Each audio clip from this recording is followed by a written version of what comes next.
sweet sugar. Let it run.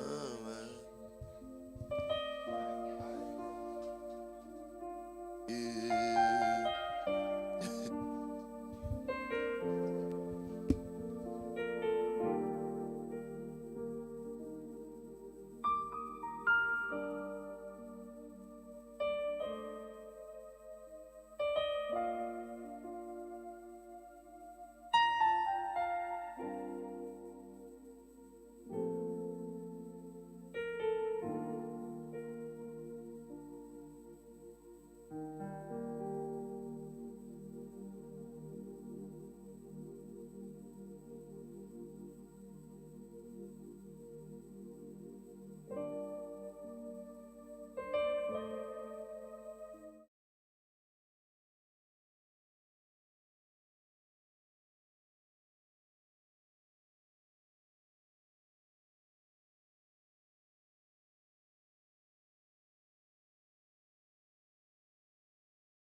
Gonna drink though.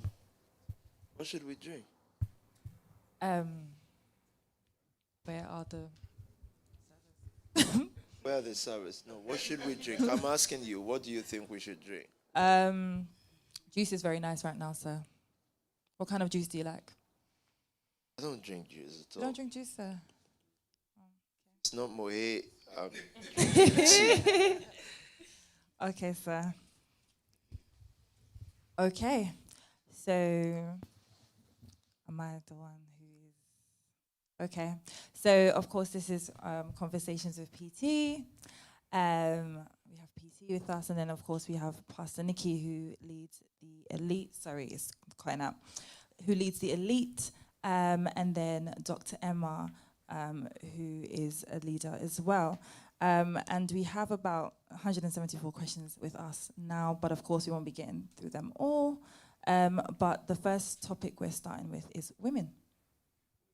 Powerful topic, isn't it, Dr. Emma? Very powerful, sir. I mean, Dr. Emma. There are two Dr. Emmas in the house. I didn't see you on time, though, Emma. Well, I think, first of all, since this conversation with PT, let me welcome everyone. And I've asked impromptuli Pastor Nikki to join me because it's important to have someone who has run a movement for the past about 5 years plus, growing, thriving, both ladies and gentlemen in the fellowship, raised through that fellowship. And by fellowship, fellowship word does not necessarily mean church or not. Raised millions over those years, and that's the actual truth and fact. I thought it's important to have on set And of course, I thought it's important alongside that to then have a Dr. Hema who is a medical practitioner. Just like we did on Sunday, an entrepreneur with a professional. So I think it's important to welcome everyone, and also, of course, the main purpose of this is just to make sure that we can talk. So for me, it doesn't matter if I'm talking to just Spark Nation women or many other sisters and daughters and friends and mothers watching us from all over the world. So this is important to me. This is just me and my daughters and friends lounging together and just sharing thoughts. So yeah. So welcome. And let's see if you're watching. Let's see who is watching. I think we have a screen just next to us. And thank you, Phoebe, for this drip. Um, it's always Phoebe's. It's you guys, and I'm grateful. Thank you for making me look beautiful. So let's see the. Over to you, Miss Moderator. You can go for it. Okay, so of course on Sunday you were talking about reinventing yourself, and you put it in another way. So you were talking about being born again, but you put it in another way of reinventing yourself. So the first question is, how does the process of reinventing yourself as a woman look like without conforming to other women? Or rather, it should say, what does the process of reinventing yourself look like without conforming to other women? The first problem will be to set what reinventing means outside of the Word of God. And I've got to use that no matter how secular we want to talk. Because if you look at the Bible carefully, you will realize that most of the women that were introduced to us were never introduced as religious women. They were normal people. What made them, whatever we want to call religion now, or what makes them super Bible heroes, is just a declaration of what they ought to be, like Deborah, like Anna. They were just women. But once they were told that they should be XYZ, on most occasions, it wasn't even something they can compare to anybody.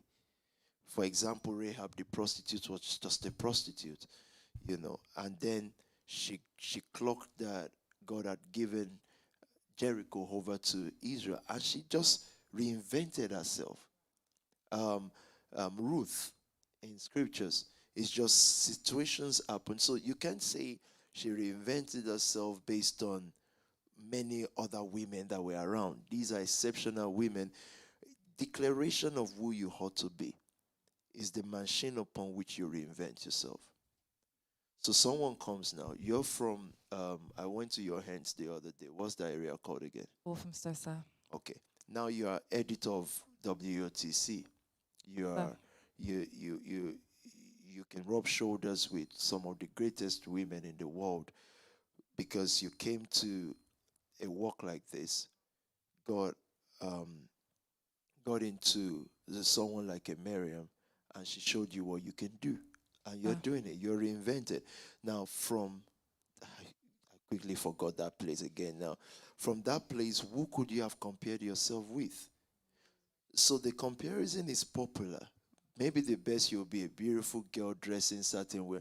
That's not reinventing. That's just following the norms. But you reinvented yourself.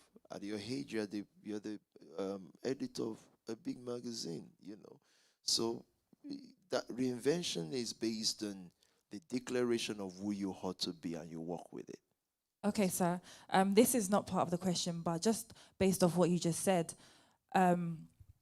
the second part, I guess, of the question was without conforming to other women. And like you said, where I was from, there was no one to really look. Ready for that question, because you're doing what you're doing, but yeah. Yes. So of course there was no one to look to.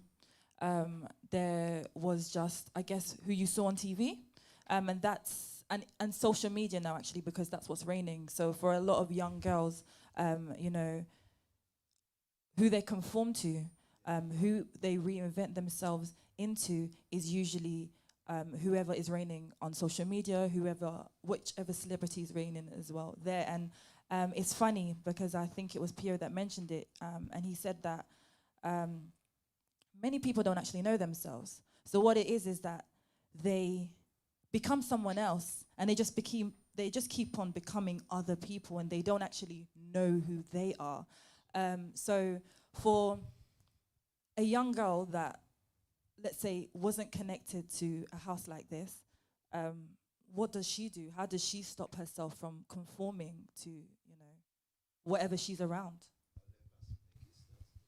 Good afternoon, everyone. So, for that question, I think naturally, as you said, there is a natural urge to copy and imitate what you see. So what I quickly did was latch onto leadership. And I think that's the easiest solution for you to not to conform to the patterns or the types of how the world has portrayed what women should be and what women should look like. So I took the instructions from leadership and I started molding it into my life. And that was part of my discovery, I think, of who I am. And that discovery will take time as you understand your purpose and understand also what you've been reinvented for. So essentially, following through leadership and the instructions that were given me, I think allowed me not to conform, or will allow you, so far it's sound leadership, of course, as well, will allow you to not conform to what you see on those platforms, because it's so easy to fall into them with knowingly and unknowingly. So you've actually got to be very deliberate when you're doing leadership, to say to yourself that this is what I'm expected to become. This is what the world is saying. What do I choose? So it's all about being deliberate in what you're looking at and essentially what the end goal is. So that's what I did. I decided to just look, follow, and interpret what I saw. And actually it became it will end up becoming your own, but in the same flow of where your leader or the visionary is going. Powerful. I think Dr. Emma should answer that too, because as a woman, I don't know how you did not conform. You just stayed with being a medical doctor and stuff like that. I think you may have something to say on that. I think from my point of view, the thing that I had to not conform to was not allowing myself to be involved in the things that were normal for people of my age. So, things about caring about, a lot about boys or about going out, because there were times that I had to spend, inside reading books. And I think it was more about focus for me, to be honest. I think focus is everything. And knowing what my difference is going to be in the world. So, for example, when I was younger, I was a bit funny looking, a bit chubby. So I sort of knew, yeah. So it's kind of like, for me, it's like my face isn't going to make me any money. I don't think I'm going to, go into anything that I need to particularly put a lot of energy into looking good for. However, I better make sure that what's going on up here is correct. So I used to spend a lot of time just deciding that I can be friends with those people. It's not that I was a hermit or anything like that. I was, present in my school and things like that, but I just had a difference, and there were things that I just didn't get involved in because I felt they weren't important at that time. And trying to think forward, I was thinking, what am I going to thank myself for later? It's going to be spending that time working on my difference. So I think that's vital, though, because there are things we must not shy away from. There are sisters or young ladies who will, I think what happens is, a lady looks at self and think, I don't have the look or the body shape or da-da-da, so person. And the temptation would then be to do the most. You become so, can I use the word bad? Because you're trying. So any guy that comes, because you've got to have a boyfriend, and you don't have the look that a Pastor Emma has, so you've got to try. And I think, so that's important. So what Doctor just said is, for her, she's just thought, you know what, I don't have their look. I'm not, even if I want to conform to them, there's still going to be a problem. So let me have a brain. Let me just make something great in my life. So And I think God has a reason for creating us whole as He created us. So my look, my stuff must be acceptable to me, and I've got to use it perfectly for what it's meant to be, because maybe it's calling me to a certain peculiarity.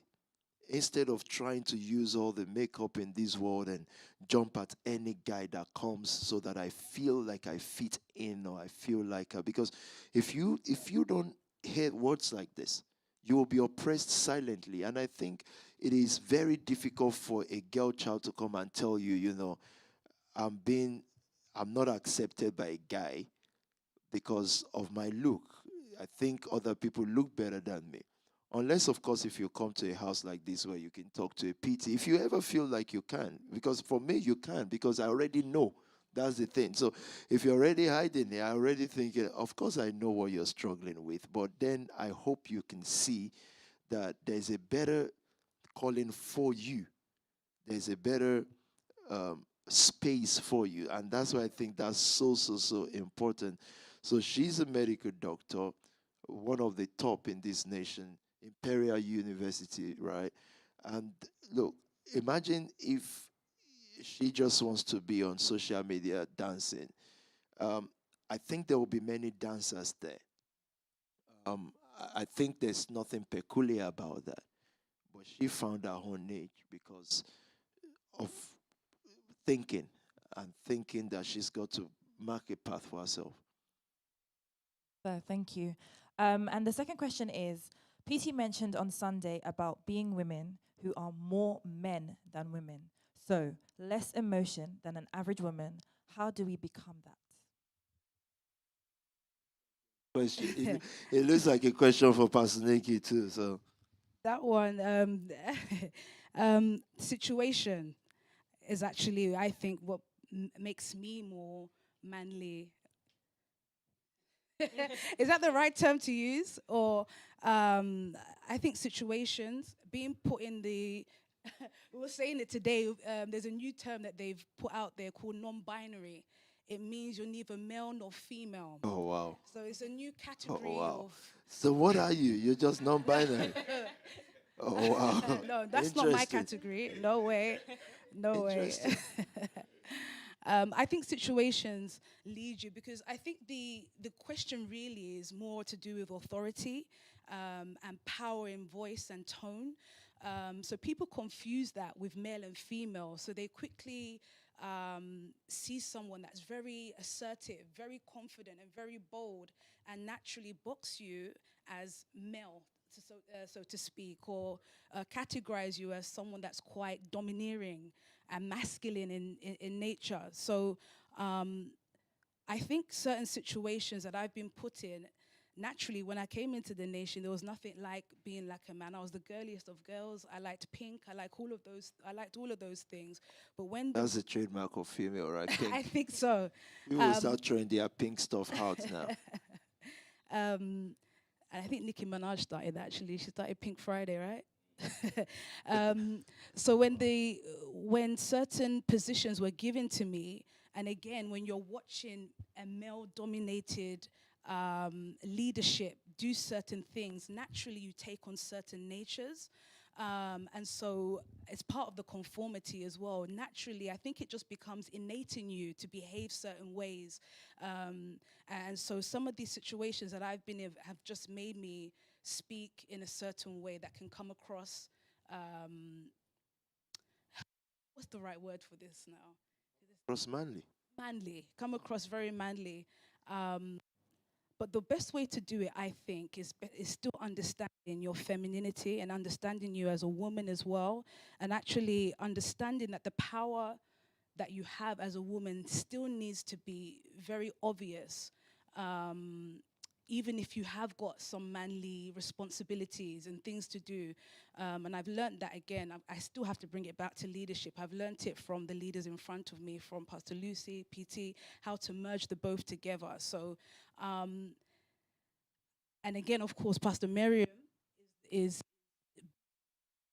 one of the guys. I look at her and I think that's the example of man that we speak of. She just gets things done, and I think it's quite powerful, to be honest with you. And it's not something you try to do as well. I think you just naturally, again, because of certain environments and situations you're put in, you just get into it. And I think there's a lot of things that women go through, and scientifically true, from the issues of hormones to, because women were created to give birth, carry pregnancy.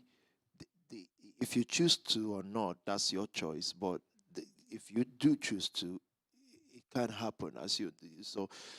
So that nobody comes to me and say, "Must we give birth?" No, that's not what I'm saying. I'm just saying, should you choose to? So there are certain structures, therefore, that a woman has that a man does not have. And so I do think that there will be occasional um, reactions of that structure or reactions from that structure. But then I think what then supersedes, like Pastor Nicky has just said now, is you are put in a situation where you have to make choices. Um, I don't think there was ever a place in the Bible where God defined the role of a man. In fact, and I've told people this before, if you look at the Proverbs 31 that old people like to slap people with when they want to say stuff, you almost say, where's the man? Because the woman in Proverbs 31 is a go-getter. The Bible, she's like the breadwinner. So sometimes you begin to wonder, where did the principle of man as breadwinner come from? And stuff like that. That doesn't mean the man should not be the breadwinner. That just means that the last book, the last chapter in the wisest book in the Bible speaks about the woman. Of course, apostolically, I have definition for that. But then historically, it's also a woman because you use earthly things to compare spiritual things. So she just seems to be a go-getter woman who cannot be stopped. The definition is too strong. But I think it's also because you can feel the female part, but you can then make a choice depending on what assignment you are given. And again, I have to refer to the Bible because, and I do hope that we can finally reach a generation that does not see the Bible as a spiritual book. It is very true to life. It is talking about all these strong people, women now, who made certain choices. And if you read it, Hebrews 11, it will say, and time will not permit me, I'm quoting Bible now, time will not permit me to talk about this woman, that woman, who through faith, that means they believed something despite their condition. And they were able to then condition their condition because of their belief. So a person can, and we don't want to dig into the hormones and scientific nature of a woman. We're just saying it's a condition, just like manhood or manliness or whatever, is a condition as well. It's a condition where thousands of years have programmed men to think that they just have to be rough and be in control and stuff like that. It's we've been conditioned that way because history shows like we are always the ones, right? Um, but a woman can then take that condition and consciously condition back that condition through faith and believe in what their assignment is and feel the feeling. You should still feel like a woman, whatever we've been conditioned also. We've just we just said pink now, right? There was no history in the Bible of pink stuff, but somehow somebody sold that to us, and our children will like it as girls say, "I like pink," and it's fine. There's nothing wrong with that. I don't want to go around saying, "Pink, don't be a woman. Put it away so that you can be strong." No, no, no. Do all that it takes. In fact, be so woman because you're a woman, yeah, but be so man in quotes now. This word, what man has been, be so man because of assignment. So be woman because of nature, and that's fine to be. Cry when you have to cry. Be girly when you have to be girly, but don't be girly in front of assignment. because that will be now overstretching it. So assignment comes, yes, you've been in your room, you felt all your, again, whatever we call women stuff. Then you come out and do your job. I think that's the way it should be. So it's called conditioning your condition. Yes, sir. And you mentioned something actually, and you were talking about the fact that in the Bible you don't actually see anything there that says, okay, this is the man's role and the man is the breadwinner. And I've thought about that before because we're taught about Phoebe and all these women that what's the word, they funded the gospel and things like that. And before coming to the Nation family in 2017, actually, I actually hadn't ever opened my Bible, so all that I know is what what I've learned here. So I've often thought about the fact that we've been conditioned to actually think that women have to be almost like not, I wouldn't say less than, but like you said, it's like the men have always been put in the role of the breadwinner, and it almost even seems odd if the woman is, the breadwinner and things like that. So I've thought about that too, sir. Makes sense. For example, it is going to be easier to have men at the war front because a woman is going to get married and she's going to go through childbirth. Childbirth already minus about, who knows, for some people about 10 years from your life. 9 months of pregnancy, raising the child, feeding, and many things that you've got to do. So that's like from a man, and a man don't have to do all of that. So certain things evolved historically. And so it's not that it was set to be like that. It is just naturally going to be that. That how do you put a woman in front of a company? Because now she's going to get married. She's going to have to do many things in her life on most occasions. It's only in your own generations now that people are daring not to. In certain generation, it's just not how. Like you actually, when we're growing up in church, and probably if my mom still hears this, she's still gonna pray for me. I said, don't tell these kids that, it's someone once said, oh, I don't think I want to get married. They didn't counsel her. They just put her in the middle and started praying. Yeah, and said, in the name of Jesus, you demon of like, don't even say it. Whereas I'm not saying women should not get married. I'm just saying that I would have heard her out and say, okay, what's up? Look, if I wasn't a pastor, there are certain counsel I would be giving to women that is mad. It's mad in the eyes of pastoring. So I'll just let people suffer with their religion any which way. But seriously, it's hard to put a woman in front of something sometimes because of nature and the things that they have to do in life. So a girl child has to be so empowered to believe that she can actually be what she needs to be part-time and that it is fine to be that. Otherwise, the world will still continue to have situation of just men dominating and believing that they should dominate. And of course, if you're a man watching, if you feel like I'm supposed to be the breadwinner, I'm supposed to be this, then be. Nobody's stopping you. Then be.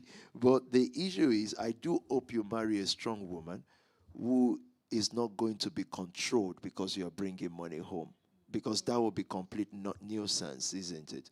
No, you want a woman who is strong to be whatever, and you want a family that whoever has the, in quote, financial power and upper hand at the moment should be the one who has it. It's just as simple as that.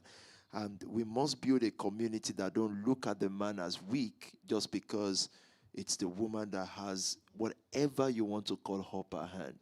It should be a partnership. And like I've said before, if Eve was created to help Adam, it means if you want to lift an object, even if you can lift it, as long as the help is not there to help you lift it, you're still not lifting it because the help is to lift the object. So a man can then go to the object and start lifting and say, I don't need your help. I want to prove that I'm a man. No, he said he's the helper, meaning you cannot lift that object until you have the help. So the help has to come. for you to be able to lift the object. Yes, certain times there has to be somebody that is making the decision. Otherwise, it will be confusion. If everybody has to make decision, no. In most cases, it's the man. He makes the decision, right? And in few cases, it's the woman. But I don't think that makes anyone inferior or superior to the other. Thank you, sir. And is it possible for women to be truly emotionally stable? How can I overcome down moments, especially working hard on projects that take so much from me mentally? A doctor is here. You've got to tell us if this medical balances and all that. Did they teach you that? Or is Dr. Emma, Pastor Annabelle that will be able to tell us that? I don't know. Probably Pastor Annabelle. Annabelle, sorry, yeah. But I think what I would say is stability just means that, on average, things are okay. I think as PT said, there are times when you will have womanly or, if you like, feminine tendencies, if I can be permitted to call it that. There'll be times when you'll need to go away and, do your crying or whatever, as PT said. But to be stable means that when it's time to perform, you can perform. And I think one problem is people don't actually believe that this mind, you can change it. People sort of think, I have a mind, and my mind is doing me, and I can't fix it. Why is my mind doing me like this? But if we can actually accept that this mind is pliable, so you can actually teach it things, you can say, no, I don't, you're not going to tell me, when to be happy, when to be sad. I can actually tell my mind how to behave in certain ways. Yeah. Then you would be stable. Doesn't mean you won't have, certain periods when things aren't going the way you want them to do, but you can actually train your mind to be, correct 99% of the time. No, that's powerful. I think emphasis for me from what Doctor just said is knowing that you can tell the mind. The mind will run loose. It will feel how it wants to feel. But someone must be able to tell the mind, but for this purpose. So, like the person said, there's many things to do. You've got to put that mind together. And sometimes when you want to put your mind together, you reduce how many things you watch. And if you have to watch TV or movies, choose the ones that you want to watch deliberately. On Instagram and social media, you can't choose what to watch because things just pop up. And the mind is so powerful that it takes one person to tell you that shirt you're wearing is rubbish. And look, everybody else has said it's great, but just that one rubbish keeps working on your mind. And somehow you lose interest in that shirt. You've lost interest. Even though you say, I don't care what people say, you still wear it. Someone just needs to put a seed in you saying, all those Spark Nation, all those people you follow, you better be careful. That seed there, you can battle with it for the next 2 years. But even in the midst of that, like Doctor said, you can do all your crying, you can do all your stuff. But in the phase of assignment, you've got to instruct your mind. And I think that's what I don't know why people just zero down the Bible to spiritual book. Because Peter did say, he said, whatsoever things are lovely, whatsoever things are good, whatsoever things are right, if there be any praise, if there's any good report, he said, think on these things. He actually told us about 5 or 6 things to think about. So this is something people will just look and say, oh, spiritual book, oh, read your Bible every day. No, the guy already told us that you can actually instruct your mind on what to think. And again, that's what I call the principle of conditioning your condition, making sure that you are able to condition how you feel. Don't feel guilty that you feel a certain way. Feel guilty or blessed that you acted on it.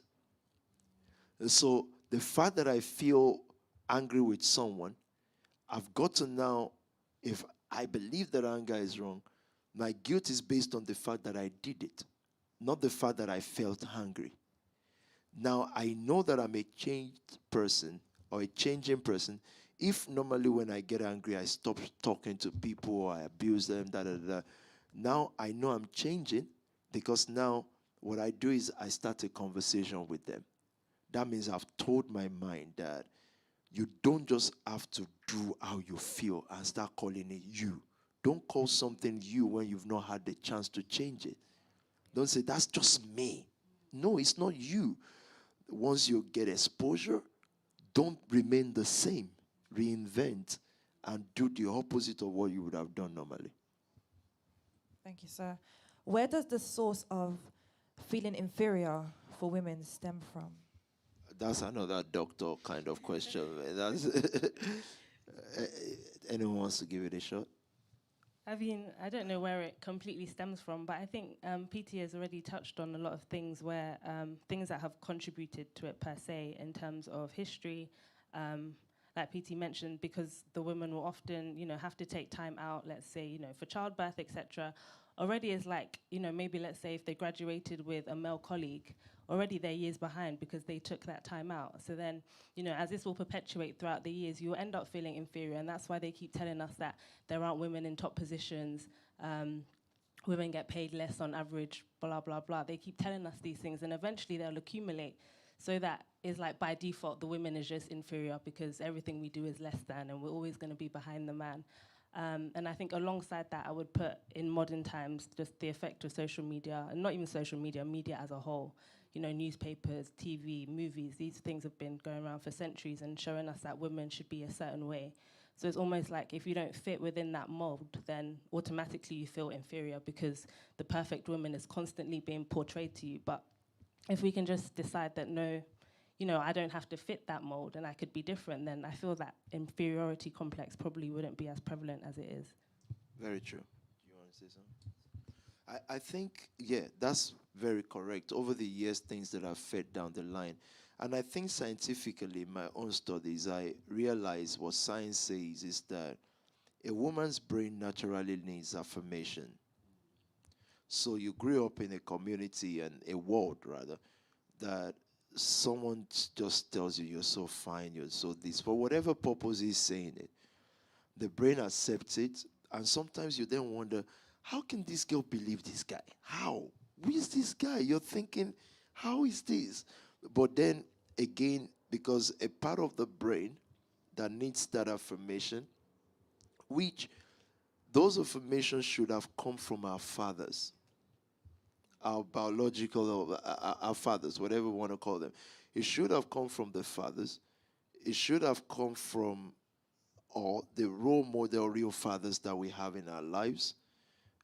Not funny uncles, because then they may be up to whatever they are up to, whatever it is that people are up to in their lives. So what then happens with that is inferiority will develop because you're looking for affirmation from another group of people, men now. So it's like until they talk, I'm nothing. It grows over the years. If we add strong fathers in our communities, they are supposed to build strong daughters. But I think most times what fathers thought was correction is strong. Correction is not strong. It is, first of all, constant affirmation. That's why you people say some people have daddy issues and stuff like that, and some people take advantage There's actually of. a question there about daddy issues, sir. It's not a topic I'm very, very versed in, but I'm sure the ladies will help me out. So I must just say that for me, I just never knew those things were there. Everything we did with our girl child, our daughters, we meant it. I wasn't thinking, I was 25 when I came to this country. I've never heard the word daddy issues before in my life. So I grew to hear it, and I'm thinking, what does that mean? So then it's explained that maybe some girls might da-da-da-da. I just thought that, and I mean this sincerely, I thought that the most precious possession a man can have is the girl child.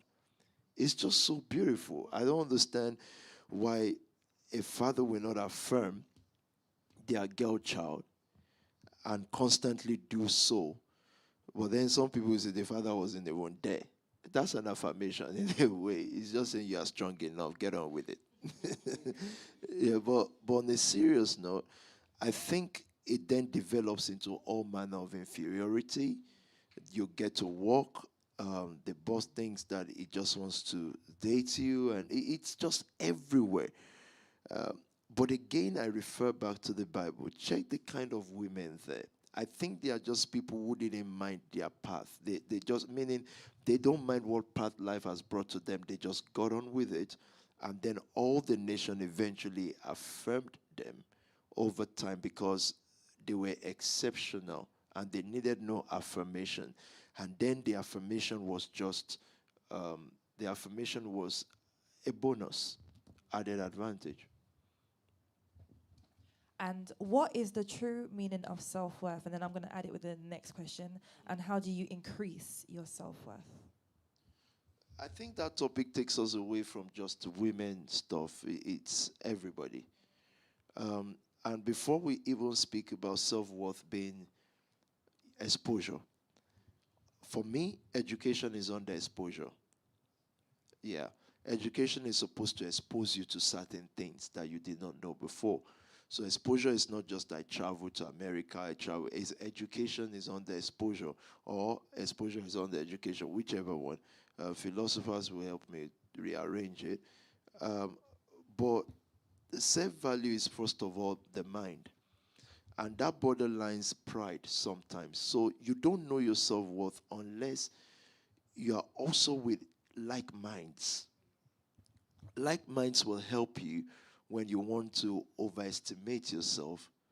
Like minds will help you regulate your self-stuff. So if you see a man or a woman who is not willing to argue their points through, will always run to lower class, will always run to only where they are accepted, then you see a person whose self-estimation is higher. So you have people, you are challenging them. They say they know this and that. And then you post stuff. Then they say, oh, no, it's my secret. Of course it's not your secret. You're overestimating you. But then again, that group also must not make you feel lesser. So self-worth is first of all the mind. So that no man can come and tell you anything, so to speak. Then exposure, which is now education. Education now could be the four walls of a school, a university, or it could be the things that you made up your own mind to study. So I'm saying to people that how can a 14-year-old not be taught how to pick up one subject and study for the next 5 years? Do you not know that if a 14-year-old picks up a subject, either it's finance, and that's why I love this. Imagine if this is relatable to a 14-year-old, and all she gets is this Women Financial Times, studying it from 14 to 19. Do you know by 19, she will be one of the toppest financial gurus ever? So you spending your time, or Madi spending her time, or Miriam spending her time to develop things like this, you may not, anything you get back from this, if you ever do, for the next 2-3 years, is just bonus. What you're really, the generation that is going to bring you billions from this, they are 14 right now. Why? Because yours they are busy on the internet. They are busy, they need to quickly get a husband because they believe time is running out. You are sowing into a generation that will come back with billions to you. So it's about take a topic. Once your mind is set, take a topic or take one line of action and stay with it, even if it doesn't look popular. Don't overestimate yourself, and that's why you have a family. You have a group. Study that thing and stay with it for 3, 4, 5, 6 years. If you study something 1 hour a day, in less than 3 years, you will be a guru. You'll be a top person in it.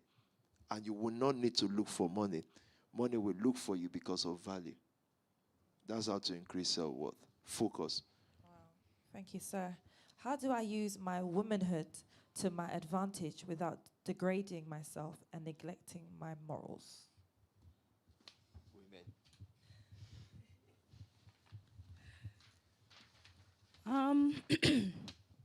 Can you just repeat it again so that I can It's answer a it powerful properly? question. It is. So, how do I use my womanhood to my advantage without degrading myself and neglecting my morals? So before I answer that, can I just quickly go back to PT's point before in regards to self-worth? I think when PT started speaking about the busyness, I think that our community, we don't spend time on something long enough to see it through. We don't, we don't spend enough time to see it through. We quickly jump from thing to thing when we don't see something working the way we expect it to work.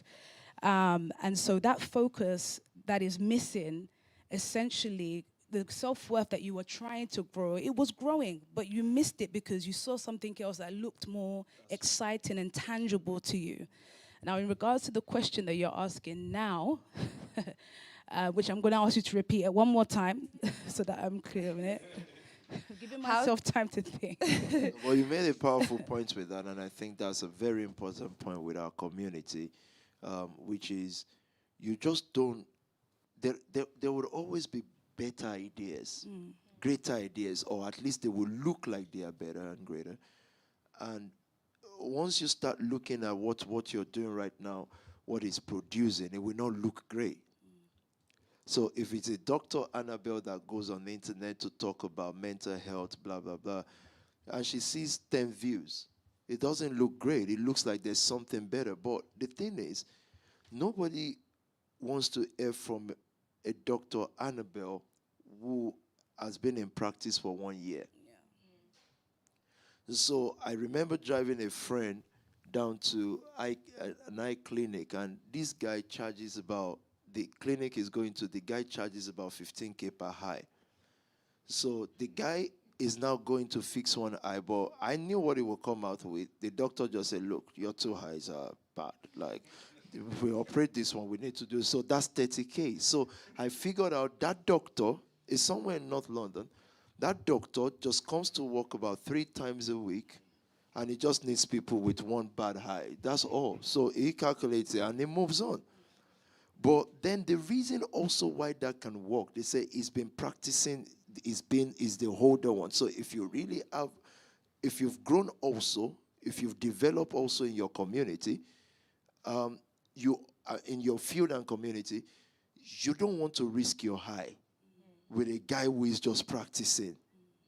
Now, the people Dr. Annabelle is speaking to now, they are tapped, but they do. Oh, sorry, no, sorry. They have mental stress. Sorry, you've got to tell me the right word. They have mental stress, but they don't know.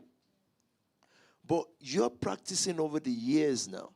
You become 10 years in practice, 12 years in practice. It's like wine. The older it gets, the more expensive and scarce it is. So what you're doing right now is just practice. You're practicing. You get older, then you have people who have made billions who need to talk to you, and they are looking for you that you've been doing it for years. But most times in our community, someone has been doing something for 3 years. You look for them 5 years after, they are not there anymore. They are gone now. They are gone. They've gone to do something else. And I'm not saying we shouldn't evolve, but we must know what is naturally ours and stick to some things. Yes, sometimes you can go try some little things, but don't leave your constant, like we were saying in P. Sam's house the other day. Just stay there so that those who heard you today, those 10, those 15 that heard you, should 2 of them succeed, they're going to look for you. So study a person like Dr. Phil McGraw. That's years, that's age. Yeah. Because it has to do with people's mind. Even in pastoring, the reason why we become valuable is because we've met people. Over the years, now we can say, okay, I would advise this. So now when people say, all those young pastors, I know what they are trying to say. What they are trying to say is that this guy has not seen enough to be able to advise right. So they are not saying they are not spiritual. They are not saying they are not wonderful people or that can pray. They are just saying, look, when certain situations come, it won't know what to tell you because it's not been there. And it's taken me 16 years to know that. So, so I'll leave it at that. The next question, I think, is just how do you not degrade yourself, still adding value to yourself in a world filled with men? How do you not degrade or compromise with those things and you still have great value? I think that's the summary of it. Yeah, you know, if we're going to take it to scripture, you have to look at the relationship with Esther and Mordecai. And I think that was quite powerful because you can see that this young woman could be around many men.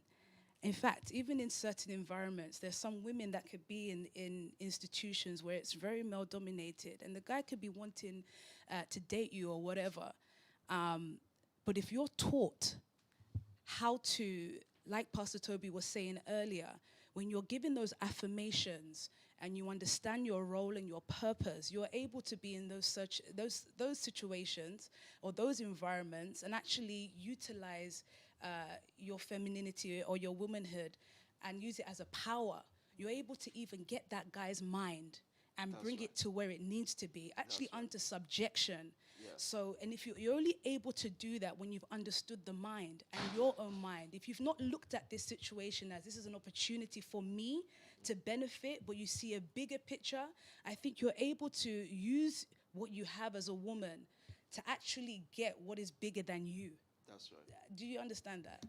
To get what is bigger than you. I'm sure you're going to develop Absolutely. on it, sir. That makes sense. If you saw what Esther did, she got instruction from Mordecai, and she was deliberate with that instruction. I'm sure at times it was like, what the hell do you want me to do now? But there was a bigger responsibility that was given to her, and she understood it to the point where we all know it, where she said, if I perish, I perish. And she was able to tilt the mind of this man that was so powerful. Why? Because she was taught how to work the mind. So to use what you have, your abilities as a woman, I think you've got to be taught and trained how to work the mind so that you can get certain people's minds. So that when you're in those situations, it's not like I'm getting, it's a dating stuff, and I'm bringing it back to the world now. It's not a dating situation. Rather, you're now actually using it as a power tool. You're now able to talk to this mind and bring it to subjection. Because if you even look at Eve and what she did, that was a power move.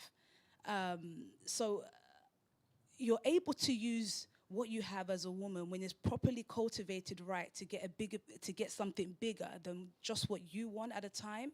And I think you've got to be taught that. I don't think naturally women, we know how to use what we have. I think we know how to. And that's why we end up in certain relationships that are never fruitful, because we've gone with the assumption that I know what this is about. I know how to do it. We've gone with that self-worth that's so high, when actually, I don't know what this relationship is for. I need to be taught, what is this? How do I deal with this? So I think it's quite big. Pastor Tobi will deal with it more. But from my experience, I do know there are certain people that I know I can't talk to yet because I don't know how to get that mind. And I'll be foolish to think that I know it. That would be my immaturity, my lack of development, to think that I can go and speak to somebody on such a level that I know, because essentially our whole role and our whole purpose is big. And I don't want to get into it for time's sake, but I want to be able to know how to use what I have properly and effectively through the words that I hear, take in, and utilize back. Absolutely. If you look at the story of Ruth and her mother-in-law, and I know this is a daring say, Ruth, the mother-in-law actually said, go seduce this guy. That's, if you read that story, and I'm quoting from the Bible, I'm not saying anyone should go and seduce anyone, please. I repeat, do not seduce anyone, you'll go to hell, I repeat. But what I want to bring out of that is, this woman is stuck with this girl, and she's thinking, what can I do for this girl? She doesn't know what to do. She says, but there's someone who, from your lineage, is entitled to marry you now. But he won't even look at your side unless, Ruth was a very beautiful woman, unless you go present yourself. She had to make that decision and trust that God will sort it out. It happens that the man that is in question is a decent man who still looked at her side but said, I'm going to do things properly. Now, why is this vital? It is vital because the role of leadership must not try to get something from you. It must try to get something to you. So it will be ungodly and not right for leadership to, because of what advantage you can have to them, try to tell you to go do this and that. That's why leadership is time, it's trust-based. It knows too. It knows that in this world, and let's just be honest with ourselves, there are times that men will ask men for something and it will be no. Women will get there and it will be, oh, wow, it's always been there. Wow, why didn't you ask me? Always, always, always, always. I've told you this story. The first day I clocked it, and I don't know why it took that long. I'm asking this train guy for direction in the train days. That the guy was so busy. He said, oh, this way. Then just as I walked off, a woman comes to us and said, let me take you there. Really? Like you're even supposed to be walking here. Like you're going to take her there. I watched them going. I'm thinking, what a life. But I understand it. And that may not always be on sexual advantage basis. It's just you naturally, in quote, pity a woman. You don't see a man as anything, as a man sometimes, or most times, in some cases and most cases. So leadership, I've had situation, and again, this might get me into trouble. I've had someone say to me in their workplace, so happened from a female person, and this is not rape at all, but things that you will call harassment, what normal people will call harassment. So I'm saying, it's either you want to take this up and win some money from it, or you just want to resign and walk away. No, of course I don't support either. I don't care. My point then was, you see in this workplace, I think you could have risen more. Yeah. A little bit of tolerance. Tolerance does not mean you. I just don't think people get high up there in life without. You can follow other people shouting women rights, women rights. Yeah, follow it. And if you have good lawyers to make you make money from it, good luck to you. But if you are the local one, just inside this house, you're just shouting woman right to me. I'm thinking, well, I'm soon out of this place anyway. I'm going to where every right is violated. I come from where every right in this world is violated. You've got to be smart enough and have smart leaders to know when to be tolerant of something, to not make internet noise. Because people are making internet noise, because you'll just be as broke. Because remember now that even those who are making those noise now, they've just learned how to cash out now. Whereas some people did it out of they knew, oh, a man should not have done that to me. And I'm speaking about something that is completely out of violence. All my sons know, if you ever violate a woman, forcefully violate a woman or do things like that, I'm going to arrange for you to go prison. I'm going to witness in court and say, yeah, I've always seen him do that. I've only seen it once or heard of it. Because I just don't. So I'm not talking about anything violent. I'm just talking about this male guy spoke to me this way in the office. Then he touched my shoulder. He said, I'm resigning. That's abuse. You just don't touch my body. Now, I'm saying sincerely, evaluate the situation and say, are there things that I can be tolerant of because of where I need to go? And say, I resigned the job because he called me and started saying inappropriate stuff. Okay, I get that. Whatever that's done to you, maybe now you cannot walk anymore. Something has paralyzed in you, whatever. But you've got to ask yourself a question. This workplace, this line, what is the goal? Why am I here? What can I take and what can I not take? So that we don't quickly get all too emotional and throw things out of the window just because a guy asks a person, I say, I'm not going to that workplace. The guy hates when people. I'm saying, guy, you do realize that sometimes you have to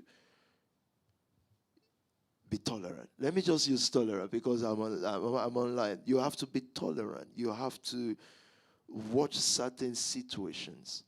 You have to develop certain relationships. And you also have to understand that in this world, apart from maybe what we do as family because we're spiritual, in this world, everybody just wants something from everybody. That's the way they've been trained out there. How do you make sure you use that to your advantage and not your disadvantage? I think it's vital, and leadership would have enough exposure to teach you about those things. Thank you, sir. Men are always able to have healthy competition amongst themselves. Why do you think women are incapable of doing this? Doctor, do you want to help us? So you have to answer that one, sir. You always bring it up. So you have to Maybe I always bring it up because I don't have an answer. Maybe my bringing it up is looking for. Do you want to say something, Doc, or should I go for it? I've always said it. I've always said that, it feels like a woman, and of course this can never be everybody. There will be exceptions. A woman would almost have a younger woman and less inferior woman lead them than another woman. And a lesser man. So they don't mind. But to just look at a person and say, she's a woman like me. So it's difficult for a man like me to say why. I don't know what happens in their mind. I don't know why they cannot be led by each other. I just don't know. Sometimes I think maybe because they think they are fighting for the same thing, which is a certain man. So if she's then leading, why should that man take me seriously if she is already better than me? So I've always looked at church like that. And those are things that is embarrassing for the woman herself to even say. So I honestly don't know. So I think it should be a competition where women can sit down and ask themselves why and write 5 points. And you guys can then help me with that, because that will make me develop a sermon. And the sermon will have answers. But yeah, please. I just wonder if it goes back to what we spoke about with regards to the inferiority complex, because it's kind of like if we all as women are inferior, then it's kind of like if a man leads, then it's okay because I already know that I'm inferior to him. And it's kind of like we've heard that so many times that we've just accepted it. But when it's like, oh, all of us are meant to be inferior together, so now one of you wants to now lead me or be better, it's like, well, no, I don't like the sound of that. So I think it probably goes back to a bit of that. That's why you need a doctor around the other time. And the next question is a little bit similar as well, actually, but it says, what do you classify as healthy competition in business or between sisterhood/friendships? Healthy competition makes me want to go do better, but not at the detriment of the next person. It is healthy because I feel like I've seen something today that this person is doing better. And to keep myself healthy, what I need to do is to actually ask them. There are many people that copy Spark Nation. They're changing their church name to Nation. It will fall apart. You know why? They are copying something they've not taken time to ask. So in their own world, in Cuckoo's Island, they are fighting a Spark Nation, but I already left that space. Or they are trying to be a Spark Nation. I already left that space.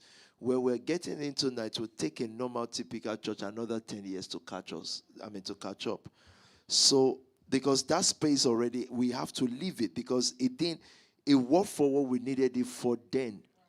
But we evolved, we've learned from it now. So the question will be, to be in a healthy competition, you cannot then go into, what business should I use now?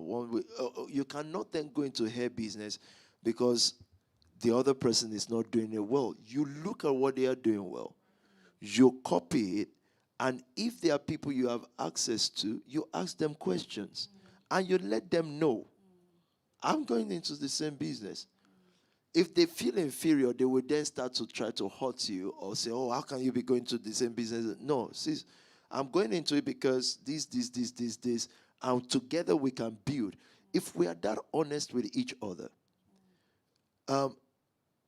and I think Pastor Nikki or Pastor Emma just said it, a woman has so much power that they can use for positive, But when you see a woman scheming, she's also very powerful.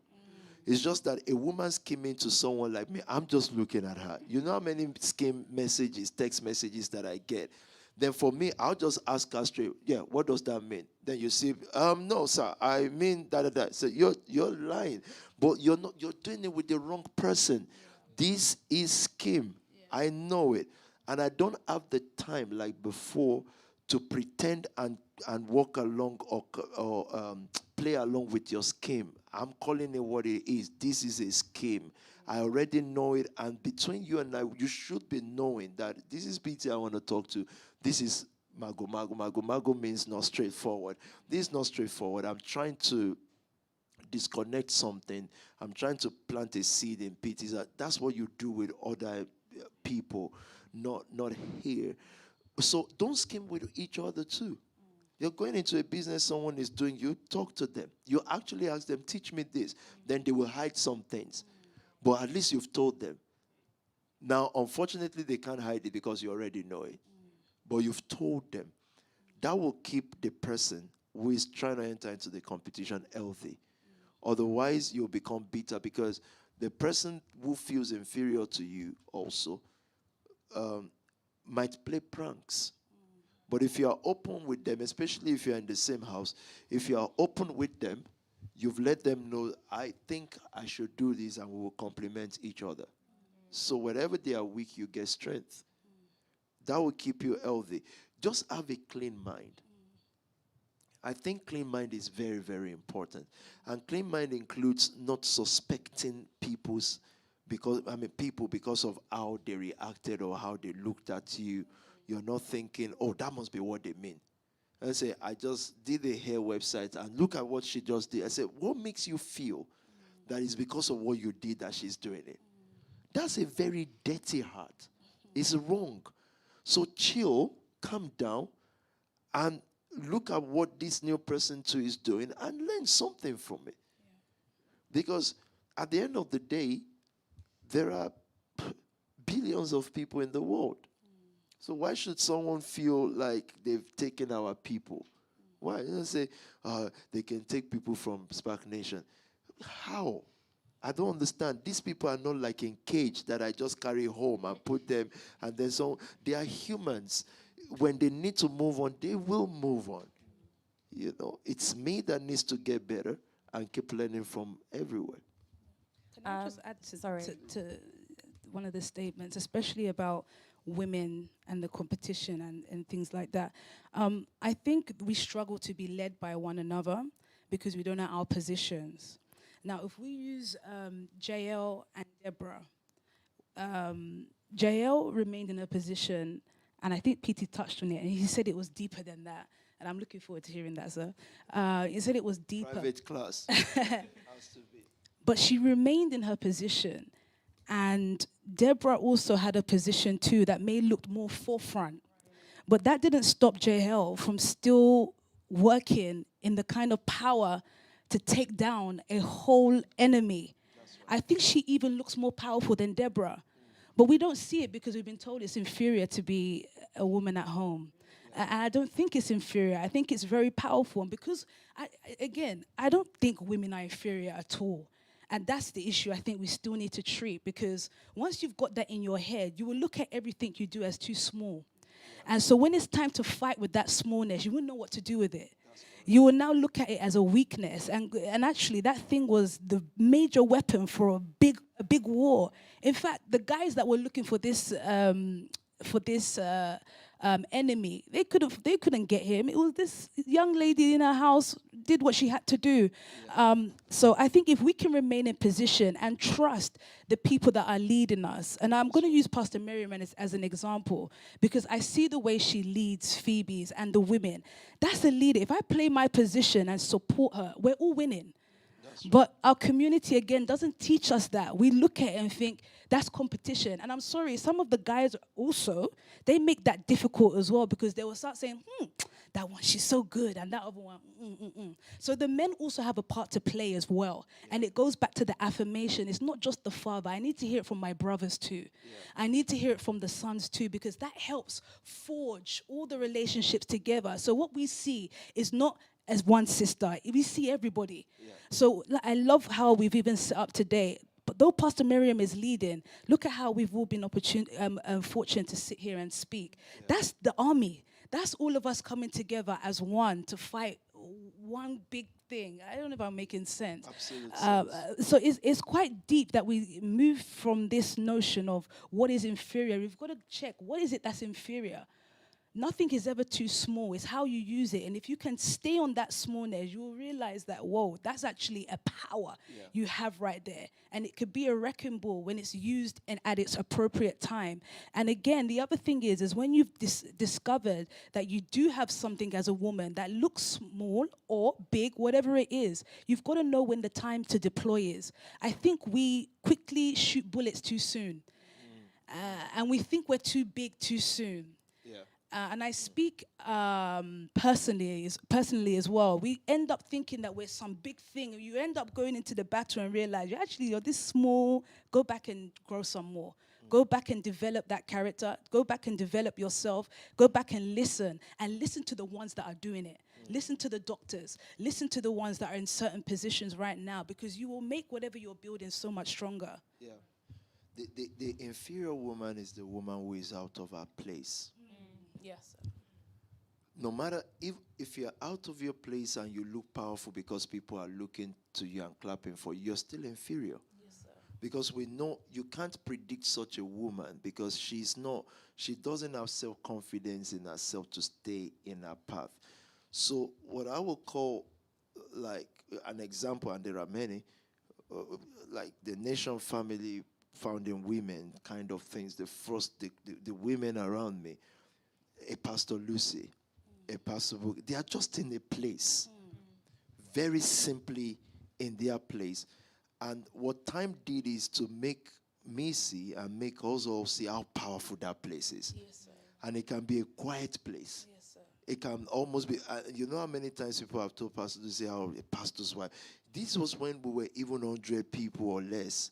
Should sit in front. No. Make sure you take your place. If she's done that, you would have met a weak person because she's out of place. But she's trying to use that position to make herself affirmed and powerful. And it would have been out of place. Whereas what I've just said is, look, just be you. You're cool. And we'll find out what this is. Now we found out what it is. Or a bookie or many others who can just stay on their own keyboard and just do their thing. Now, if someone else who is now supposed to be a pastor comes in and says, oh, because of that, I just want to be in a place to be quiet too, she'll be out of her place. That's right. Wow. Do you get what I'm saying? So she's out of her place. It's not humility. Our humility is to be Pastor Nikki. But also to now know that the fact that a Lucy, that is not speaking, does not make her their leader. So, and again, it is people to leaders and leaders to people. So a lady feels, a pastor's wife feels, a leader's wife feels, people are applauding this person. If I don't live up to it, they will not respect me. No, we've understood that power now is more than position now. That's right. Power is actually more than even visibility. Yes, sir. Yeah. Most people that are most powerful are not even visible. Yeah, that was JL. That was JL. Exactly. So the young lady should understand that within the house, who you are already there is already a type. And you don't need to force to be something. There is a normal stuff in the Nxtion family. Yeah? It's normal, it's natural. When we sit in birthdays or parties, and it's not law, I'm just saying, when we sit, the men just sit together. And the women sit where they sit. It's more like within the front row right now, it will almost look like women can't sit there, so to speak, within the front row of men. But what we're saying is not women cannot sit there. What we're saying is we don't define you. You don't have to sit next to your husband or so to, because this is not a husband and wife stuff. This is leaders. So if women sit together, those are leaders in their own right too. It is just what it is. So that we're not the one, if it's with a husband, then, we feel, oh yeah, oh wow, husband and wife. Within the house, we just don't rate that. It doesn't mean anything to me. The moment Alicia walk in, Emma walk in, I'm not going to define them by their husband. Not because I don't care about their marriage, but within that space of work, I really don't. I just see them as individual, because then what happens to Emma if Onyi is not there? That means, okay, so who are you now? Because we've now eaten under the shadow of something for a while. And the same thing with the men too. No, we're saying no, because you're married to so does not give you a right here. You will have to be something. Then, so that if the person is not there, you're strong enough. So there are people who, and I've always said this, you see, because I pastor I won't call it a young church, it's a church of young people growing, right? People will come into the family with relationships. It doesn't mean that relationship will work. Some have to break because you didn't know yourselves before coming here. So you find assignment here now. And it may not work. So I will not be shy to say this person was engaged, this person, and they didn't work. But they are now married to another person who is still a daughter or a son. Because that thing was not supposed to work. It was just supposed to bring you in. So don't define yourself with that. Because I know you as you. If you never get married, I still know you as you. I want to accord to you that respect of a person that is strong within their right as a leader. And that's how we must think. Otherwise, we will subject our ladies, because they are quiet, we will subject them to definition by something else. And some people, their strength is just in their quietness. And they have to be that. Should they start getting loud, we'll all lose respect for them. Some people, their respect is in their, in quote, loudness. And should they become quiet, we'll lose respect for them. Just find your own niche within the house. Thank you, sir. Thank you, Mars. That answered about 5 or 6 questions in one. Beautiful. That's the aim. Okay, so I'm skipping to one that says, do you think every woman leader needs some sort of male mentor or leader above them, since women are deemed overly emotional? No. Everyone just needs a leader. The body that leader occupies is something else. I found one thing consistent with women, and consistent, don't start rejoicing. Consistent just means they do it. Women quickly grow into correctional position. They become aunties too quick. And it's natural. It's almost like they don't know. And I'm looking at these auntie now. And I'm saying, you do know that's the same thing you disliked. Like I remember when you first came to church and someone was trying to complain about your makeup or skirt and you were not having it. How did you grow back into that so quick? Because that's exactly what you didn't like. Stay young. Stay relevant. Build relationship. And people, I don't even remember what the question is anymore. And people will do what you do. Otherwise, you quickly disconnect. What was the question? Do you think that women need a male leader? So leadership is about calming down. Don't quickly try to tell people what to do or not. You continue to be, and they will be you. So I don't think a woman needs a male leader over them, as long as they understand that it is not about correcting. It is not about I'm a woman or I'm a man. It's just about learning. So either the leader is now a male or a female, it wouldn't matter. I'm just learning. In leadership, and doesn't the Bible even say, he said, even if we've known anyone according to the flesh, he said, now we know no one according to the flesh. So if he's a woman, why would a person not learn from a Miriam Mola? How in the world? And I've had that conversation so many times. I said, why are you not picking up the phone and calling? And you're even like family or something. Ow! It's confusing. And that doesn't mean the other person is bad. It just means I'm confused. Someone needs to explain something to me. Why are you going to try to chat a new part?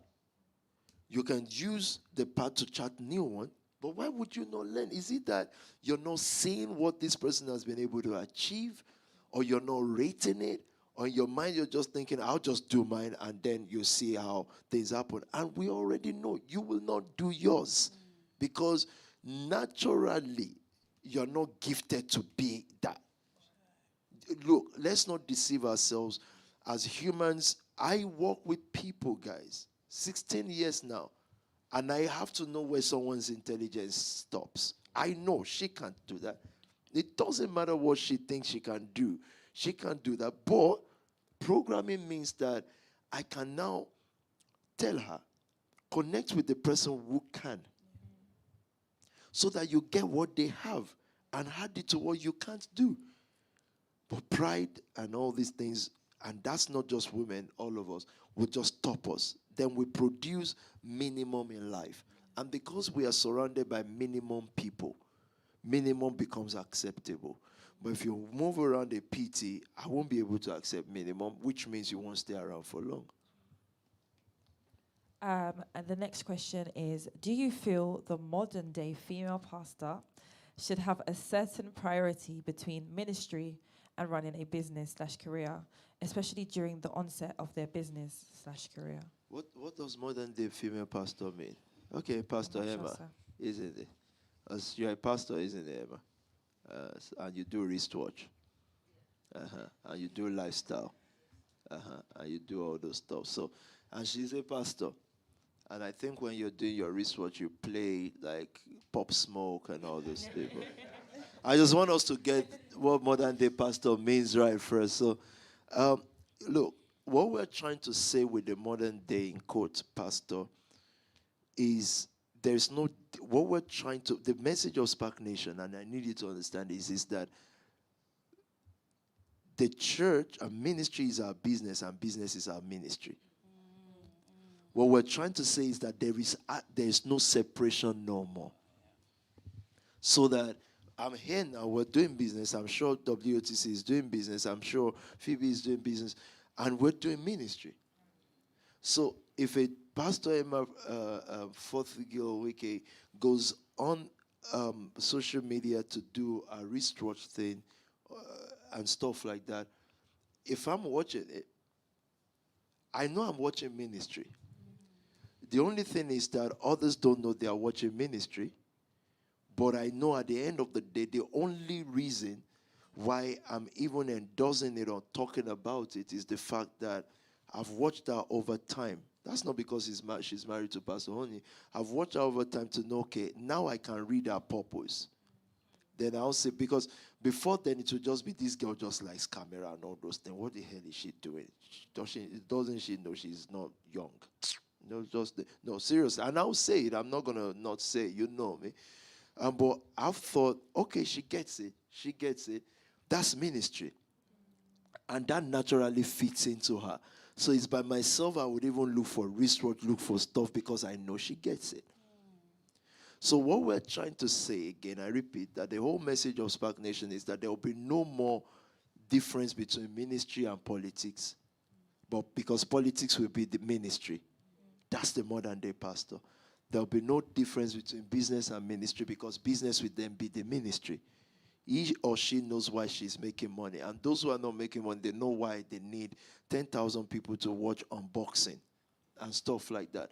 So how do I then get the wristwatch? I'll go to someone who knows me as pastor and get it off them and go give it to someone that can help them with ministry. Blur the lines. Reach people. Because at the end of the day, what you call ministry or business is just about people. At the end of the day, business is people. Nxtion is about people. As much as, what's your company name again, Emma? Huh? Beauty Supply is ministry. It's people, value for money. So if you see it that way, the how to then work that how will begin to come. That's the way I say it. Thank you, sir. And we're now moving on to the topic of the mind. And the question is, how often should someone self-evaluate? Doctors, do you want to help me out with that? Personally, Dr. Annabelle just said every day. yeah. Personally, it's several times a day. Just after every encounter, I would want to check, why did I behave that way? How could I improve? I think the only reason you wouldn't self-evaluate is if you see it as maybe, chastising yourself or always beating yourself up. It's just checking on yourself, which you should be doing. Otherwise, I think if you don't evaluate, then you can't expect to improve or to learn from certain things that you go through. I believe that every encounter throughout your day is an opportunity to learn something new. So I would say, every hour, just check on what you did the past hour. I don't think you can self-evaluate. As long as you're not someone who just uses it to beat yourself up and to continuously knock yourself down, because that will also be counterproductive. It's just about learning. I think life is all about learning. Thank you. Do you want to say something? I think you need to be deliberate with the evaluation as well, and prioritize what needs to be evaluated. So again, we can look at little things. And what do I define as little things? Things that will not progress you and spend too much time. And then there's this other thing that I think women are known for, and it's this notion of overthinking. So we've started overthinking, overestimating, over-evaluating, and you've ended up with, you started off with an equation, and you've ended up with this foreign number that has nothing to do with what you even started with. So you can easily fall into the bracket of over-evaluating things till you get the wrong answer, and you've completely missed the point. So I think it should be every day. In fact, as I'm sitting here, I'm still evaluating. I think, wow, what did he just say? What did that mean? Okay, Nikki, what does that? I do it all the time, to the point where I have to say, stop for a minute. I need to focus on what he's saying, because I can miss something that needed more evaluating than what I heard. Because what I'm evaluating still meets Nikki's old needs. There's a new program that needed what he said, or what was said, that is updating, or should be updating me. Does that make sense? So we've got to be careful, I think, still, when we are evaluating, that we are not overly thinking some things and ending up into assumptions that leads into another world entirely. And I do this, again, I say this because I do this with myself every day, every hour. I sit and think, what did that mean? What was said there? Okay, I saw this. What did it, and I've got to be able to say, okay, is that flesh or is that something that's progressive? So, I think very true, sisters. The people within our community, we progressively realize that people suffer a lot from mental health.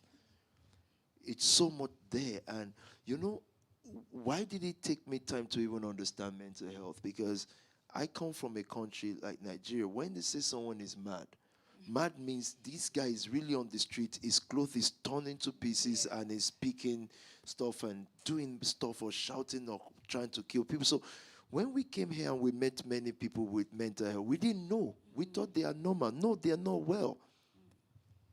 And so evaluation keeps you mentally fit. yes. Because mental health can be over exaggeration of self. You sit in your house and you develop all manner of theories. Yes, And the thing is, you will develop associates, business partners.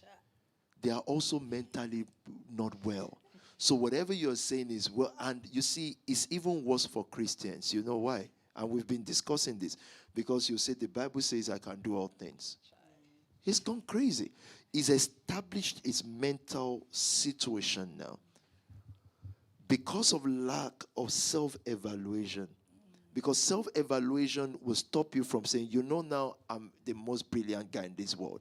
To asking and sizing up your brilliance with people that know you on a daily basis.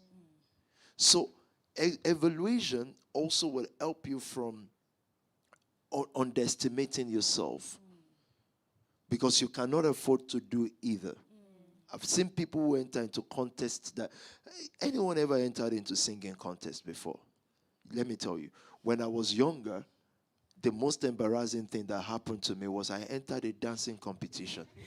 I swear to you, it was the most embarrassing thing ever. It's just that I'm happy now. Nobody can remember that ever happened because there was no social media. I've been dancing in my room to a place where I actually thought. And as I was dancing, I could see the shock in people's face. Like, what is he doing? And I was coming back to my senses. And I was saying, this is embarrassing. And you know how this goes in secondary school, junior secondary school. That was like a topic for time. I should have stick to what I was the talker. I was the guy who can do the debate and talk. But I thought dancing, and I never evaluated it with people that were close. So, evaluation, which I've always said is the engine oil of progress, because it helps me to filter through things in my life, to separate the chaff from the wheat. Not to write myself the certificate of greatness. I would evaluate my financial senses with how much I've made. Otherwise, I can evaluate it with the promises of God. Mental illness. Mental illness. So, because I would say, no, according to Jesus Christ, according to blah, blah, blah, blah, blah, I will make it. It's not ishy, it's not mentally well anymore.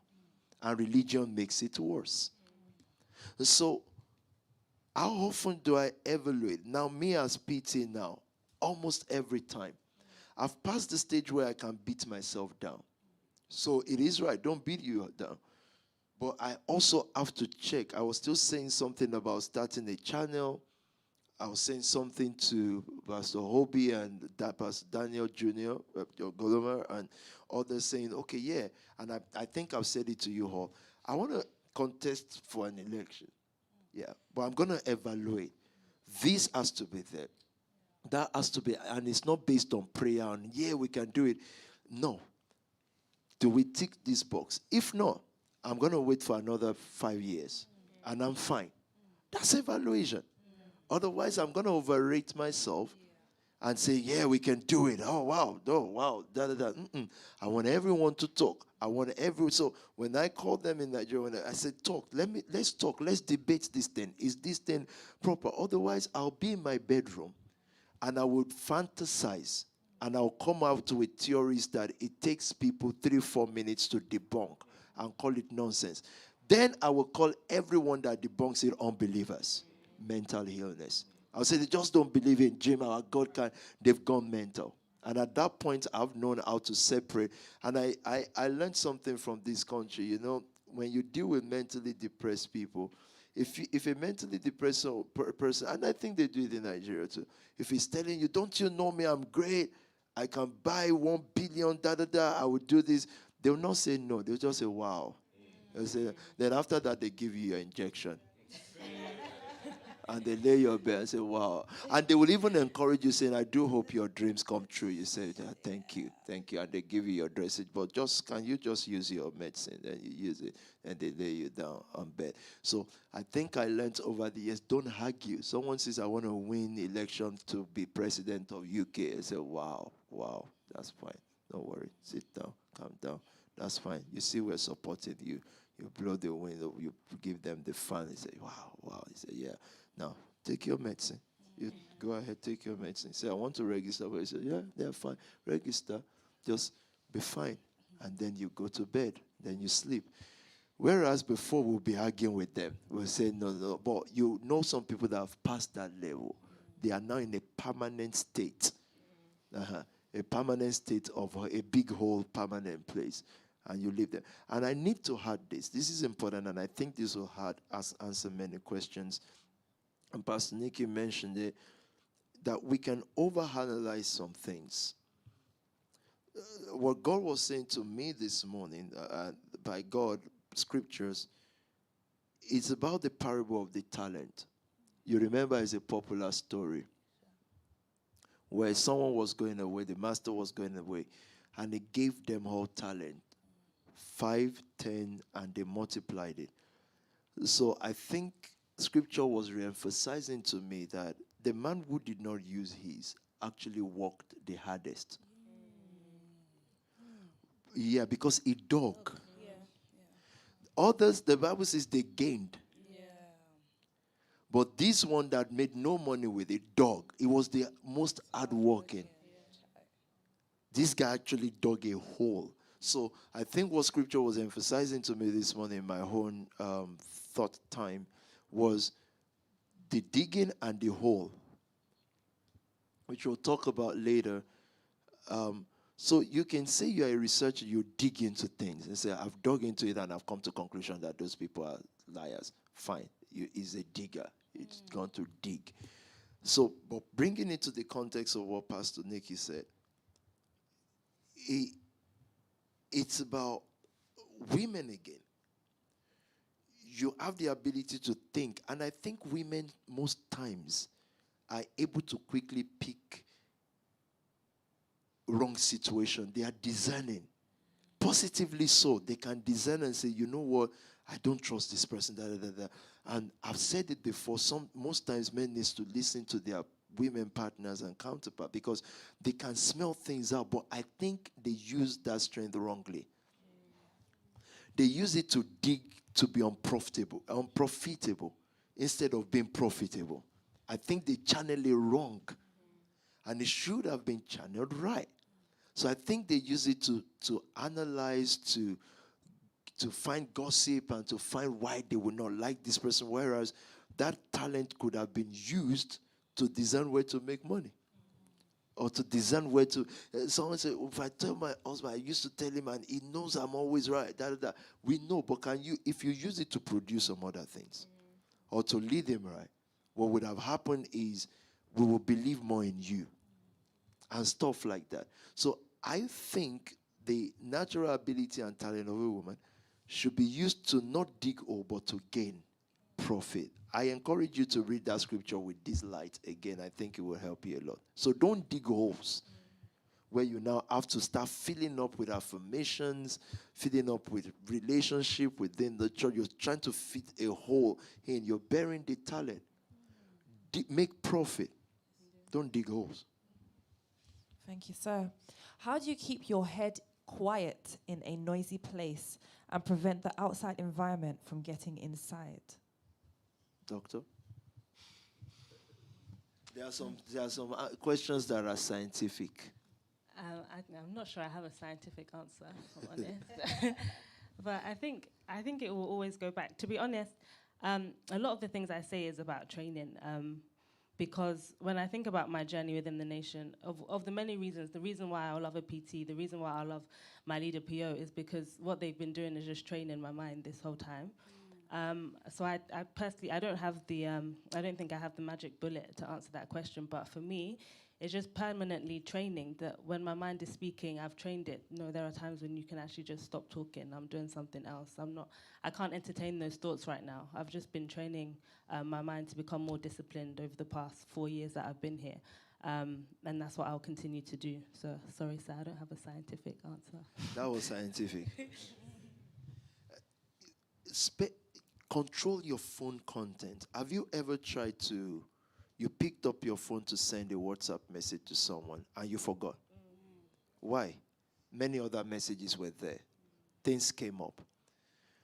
A successful person must be in control of their mind. And if you're going to be in control of your mind, don't tell us how much you control your mind. Tell us how much you control the things that come in.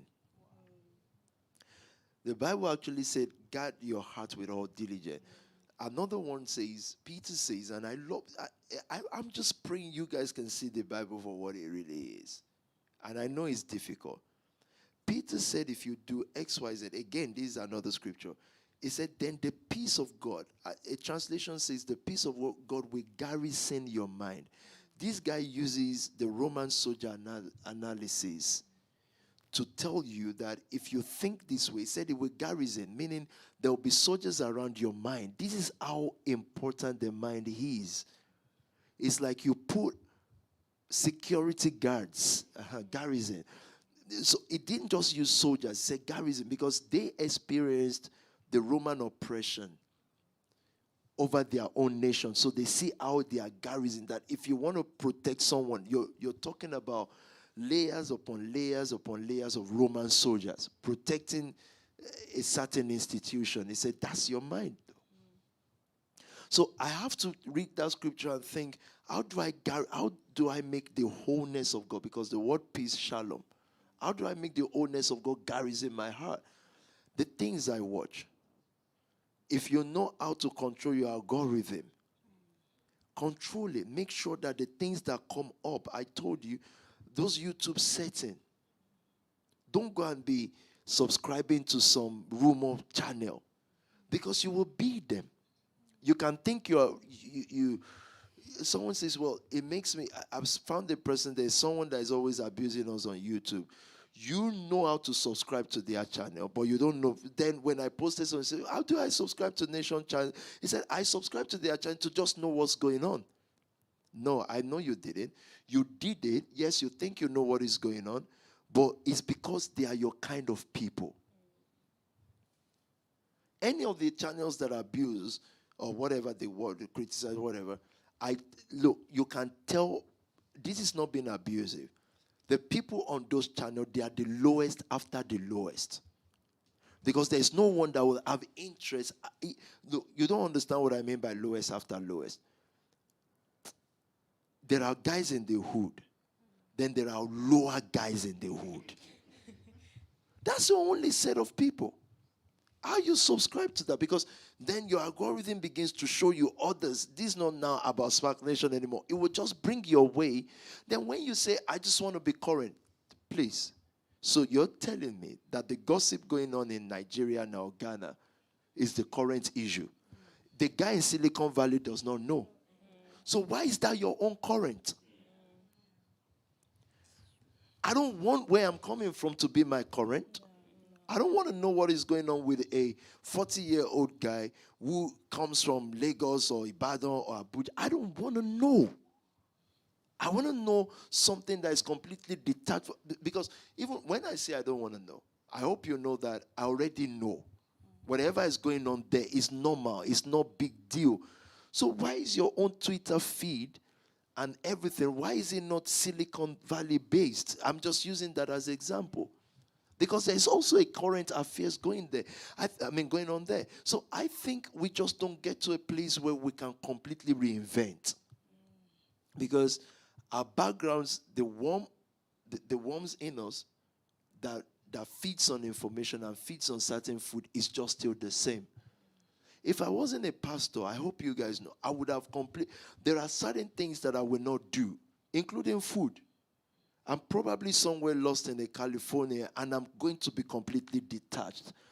I won't know if, until the entrance of you guys, I didn't know Afrobeat was going on, because I deliberately don't want to know. But now I'm in the position where I'm at, and I have to know certain things, and it's fine. I won't know. Not because I don't think they are good or whatever. The Afrobeat has made Africa proud, better than our government. But it's just that I don't want to know. At the moment, I want to know a completely different world that I didn't know. So, choose the things that you see. I discovered that on that YouTube thing, there are titles that you can choose. So I continuously press wealth. There is one called wealth there, you know. There's wealth. So I continuously press it so that when I open my YouTube, it feeds me that. I consciously press Elon Musk. They are like titles. I don't know if my own computer is just programmed that way, if that's not normal. But it is on my own computer and stuff like that. And I realized that the moment something comes on my feed, maybe it's just a gesture in Nigeria. The moment I press it, some titles start disappearing and they start feeding me with that. Then I thought, no matter how tempting it is, I will not watch it. Because I don't want to know what's going on in that world. That's how to garrison my mind. Choose your topic for the next 3 years. Choose 3 topics. The things that you just want to know about. And refuse to know about other things. Wealth, maybe politics, and maybe education. I don't know. Depending on what suits your own life or what also entertains you. And reduce it to those 3 and focus on it. Man has a nature of wanting to be entertained. And I know that. Choose your entertainment. Because you can. I thank God for the advent of Netflix and stuff. I can choose my own movies. For many years, I did not watch Nollywood. I don't want to be stupid. No, because I was young and it's entertaining. Then after a while, when I knew I've actually outgrown, because some things develop in your mind and you begin to talk and think certain ways, and you won't even know. So I decided I don't want, and it is built for the people it's built for. It entertains them and it's fine. But for what I want to do, I don't want to watch it. Again, I'm online. I'm not saying it's not, it's brilliant because it's helped many people to be employed and all that. So I just stopped watching it because each time I do, I get angry. I'm questioning certain things. Then I realize these guys actually don't have script. They just see how it goes. And they are religious people. Now, in Nigeria, Africa, sometimes it's so annoying that this guy is a comedian, or is an actor. I'm saying already, as a comedian or an actor, the moment you are showing us your church services or you are preaching about Christ, even though I'm a pastor, I'm saying, come on, man, it's not that we don't want to know that part of your life. It demystifies you so much so that we're thinking, are you a pastor or... And I want you all to be pastors, so I don't know if you will get my point with this, but I know you will. It's just, why are you in church worshiping? You're a comedian. Do your thing. Don't. So really now I'm just thinking, man, like you're going to preach now. Like, I don't want you to preach. You understand? So I'm just talking about certain, every human have algorithm as well. Your algorithm is changing and you're not knowing. Because you're now relating with certain people who are not best at what they do. You're something, but there is prayer point on your page.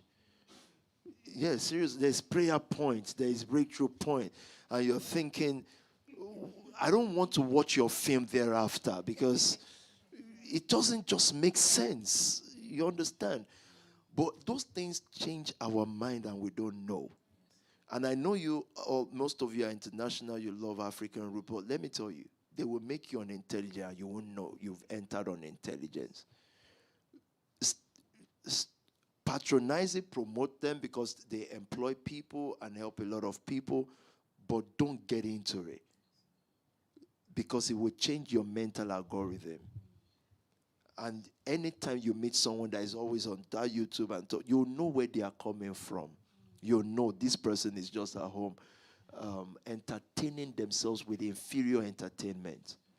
So again, for a field some people may belong to, those are your kind of entertainment and you should watch it. That's your field. That's your line. But imagine the federal say, I just love Nollywood because some little guys make you joke there. And then, make you laugh. So there's one guy there, little, they talk. If you keep doing that, you realize that when you want to do WOTC magazine interview, your mind is already messed up. Then Miriam can push you to be able to get them, but you will not be able to keep it because your mind, what you're feeding on, is already Popo and some other funny guy. And seriously, they are funny to you guys because the joke they make you are international. For me, they're not funny. I'm just thinking, what are you talking about, bro? But I also rate you because it's your own hustle. You understand? It's your hustle. But doing WOTC and feeding on those things is going to be a problem for you.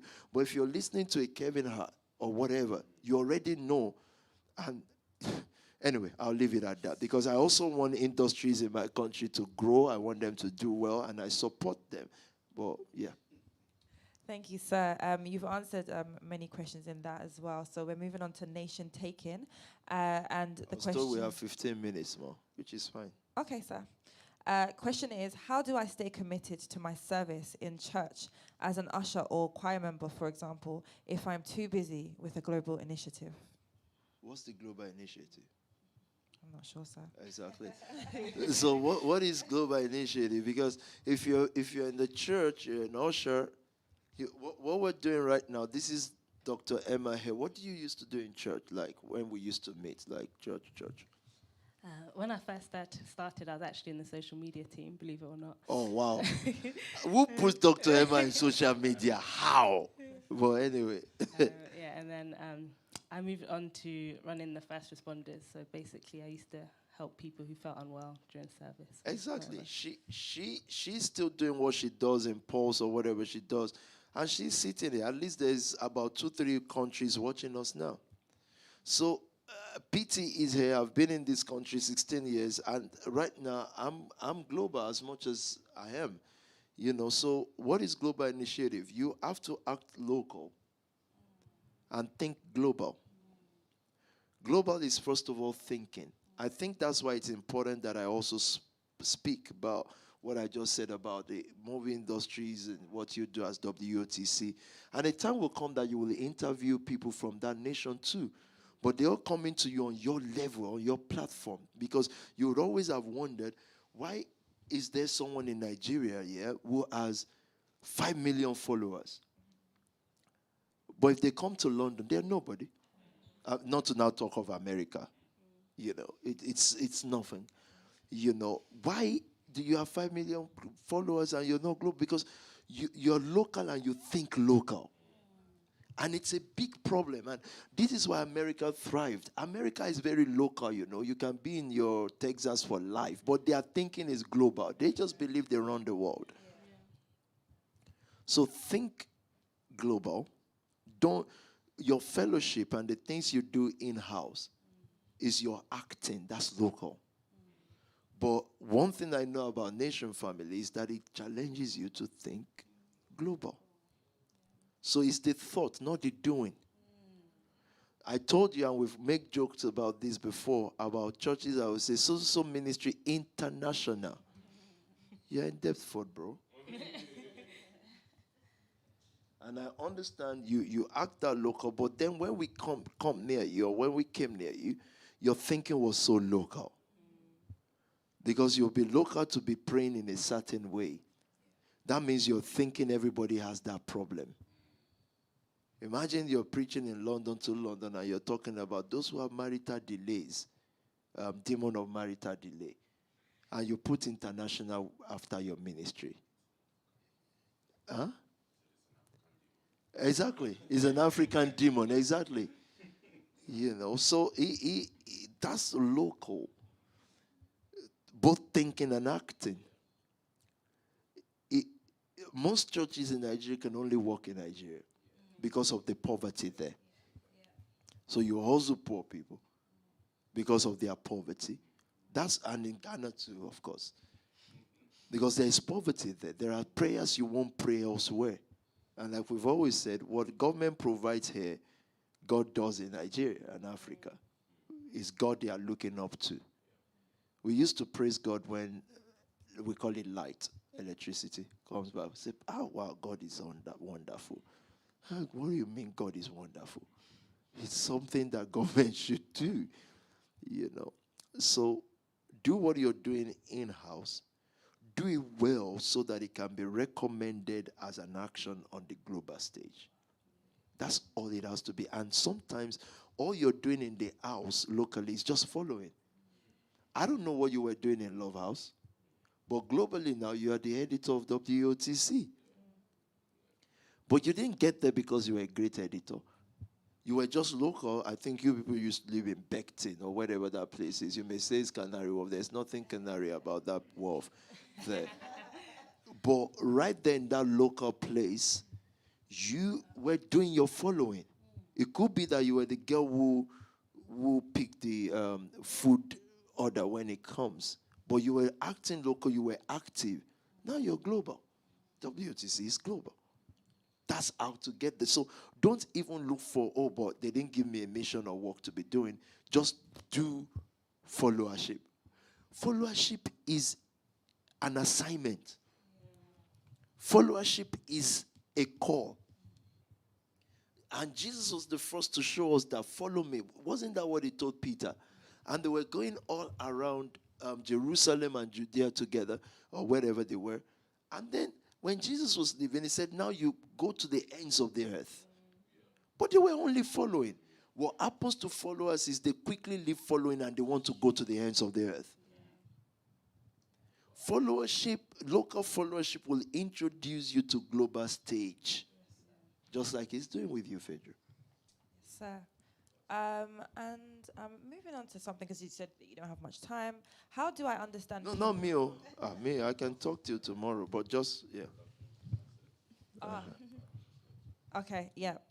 How do I understand people's value outside the nation? Anyone wants to answer that? I think people, look, outside of the nation, people are valuable. So it would be fool's errand to think people are not valuable if they are not in the nation family. They are valuable. I guess your question is going to be, how do I use their value? Yeah. How do I benefit? Understand this. The nation family will need many people that are external. All we are saying is that you cannot rate them more than the people you have. Because the people you have are the people you have. They also have their own people. They want something from you. So, rating is the issue. Where I feel like there is a Miriam here, but wow, look at this girl on social media and how much she's doing. So I will despise Miriam because of her access. I have too much access to her. So I will, and it's intrinsic in human nature. Anything that is close to us, we will despise. Anything that is far off, we will beg to get. Yeah. One of your brothers told me today, Dad, he calls me Dad, I want to start this plumbing business, but I'm struggling, and you know me, each time I want to start something, I'm struggling, I struggle to get it done. I looked at him. I said, are you for real, though? You were here. Kono is there. This guy has learned through. I said, the funny thing is, I just randomly turned on Kono yesterday and said, I even want to know, how much is your business? Tell me 2 months now. And I've seen 10 to 13K. It's gone through the rope, through the criticism, through the failure, through the this, through the that. You are there all the way in North London trying to invent what is done.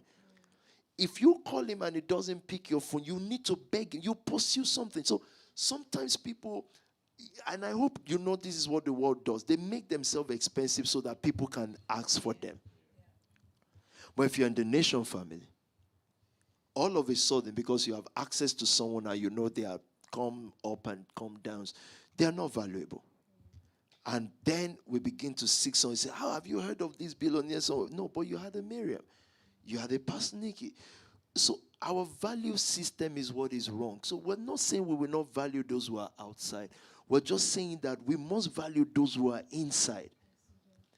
And understand that there must be a reason why your path met. And why that person that is distant to you is distant. There are many things I'm looking at in the nation family saying, if this person understands the value of this person, they will all make money easy and good. But most times again, and I think all of us might have fallen victim of that at one point or the other, including myself. I will value something far off. Everything far off is always great.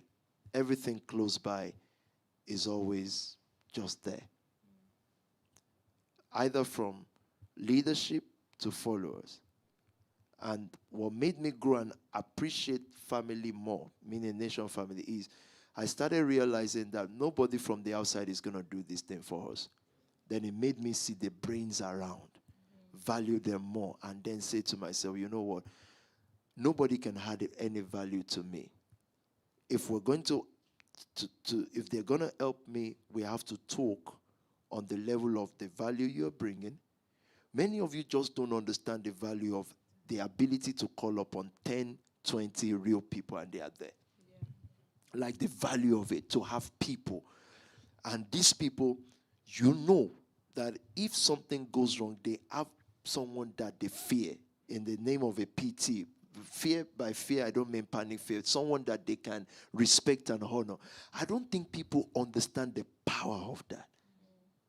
Because the people you want to do things with outside, When they finish using you and they want to degrade you, they have nobody you can talk to. They don't care. But the value of you have 10 people that can work on a project. I was saying about someone they called a U2 big person, and they said, in fact, this guy, what is God that others have not got? Let me tell you what they said. He's got two things. They said everything he makes on his channel, puts it back. You already have that. You don't even put it back into your channel. You put it back into whatever. Then the second thing is that what others have not got, that is God, and why he's making more than 30 million a year, is that he's got a team of 30 people. They said, who can have 30 people?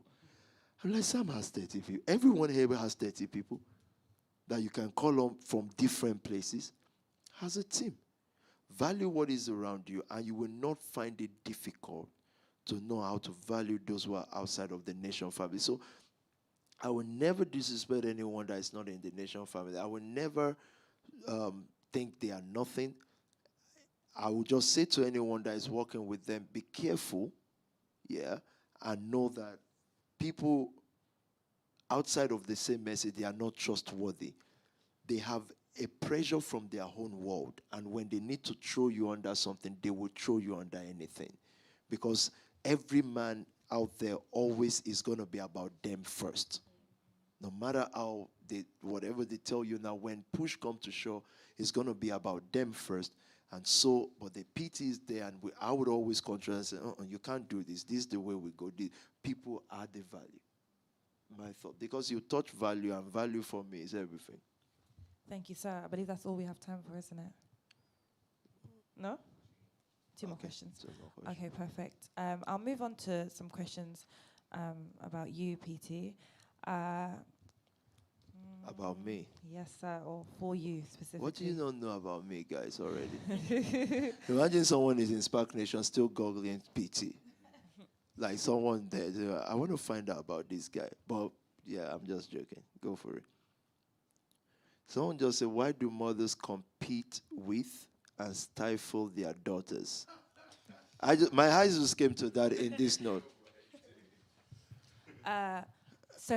This is a good one, actually. Okay. You said in last week's conversation with PT, there's 7 ways to know what a person Another one just said, how do you table. fake it till you make it? I'm just saying things here, and it's interesting question. Sir, But no. anyway, I would answer those because they caught my attention, but go on. Okay, we can answer that one after, but I actually want to know this too. You said in last week's conversation with PT, there's 7 ways to know what a person brings to the table. What are those 7 ways?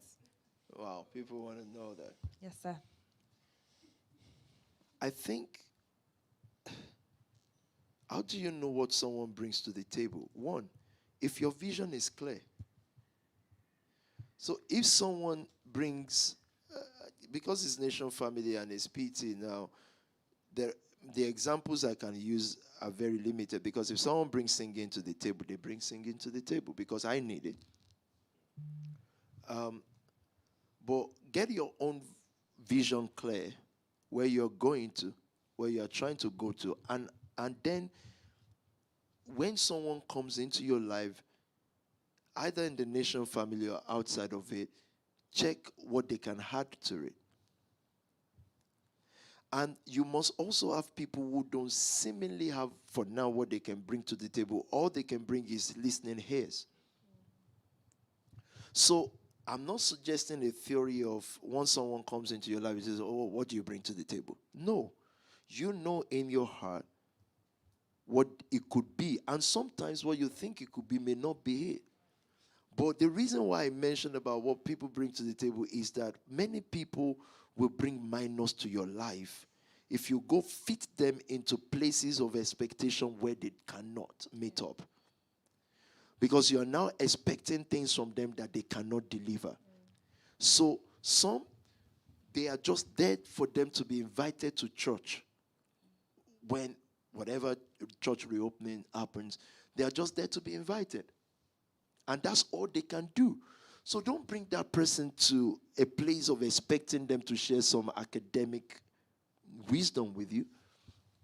So if I'm to say 7 ways, I'll just say get your vision right. Know where you're going. Submit it to leadership. Look, everyone must deliberately be submissive to leadership. It keeps you safe. I don't think you can look at a PT now and think there are things that I want to do that I can't do without consulting someone or some people. I think you will think he can. But most of the things I do, I still have someone that I consult. They may not be able to give me money. They can't even give me money or anything, but I still have to pick up the phone and say, I'm thinking of this, and I'll hear their mind. So, we're not over exaggerating the role of leadership. It is key. And it helps you say, that's why good foolish people are good. Because when there is a Mordecai in their life, they can tell Esther, go and enter a beauty competition. I'm sure before Mordecai told Esther has always been beautiful. And there's been many beauty competitions. But the right time, Mordecai could say, now go and enter this. And many more people that we can talk about. I don't know, why would David is a warrior. David is a fighter. Why would God keep Nathan in David's life? David is a warrior, is a king, is rich. Our people just get out of hand too quick. But Nathan is able to come to David and say, you know what you did with Bathsheba? I don't think so, He's able to come and they talk. They have counsel together. And especially young people, we run out of leadership too quick. And sometimes you can be present in church and absent from leadership. Oh, yeah. You can be present in church and absent from leadership. So, again, I've forgotten the question, but I don't think it matters. Vision will help us know what someone brings to the table. And leadership, exactly. Leadership will help us say, Esther, this is the favor to ask the king for now. And many more examples that I can use in the Bible.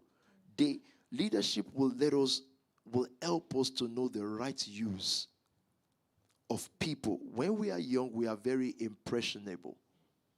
Everything that is new and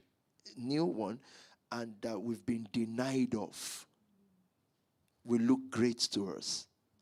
The job of leadership would say, I know your issue. You've been denied of approval. You've been denied of certain things. Calm down. I'm not asking you not to be in that relationship, but I want you to use it right. So that they use you right and you use them right as well. That will create sustainability.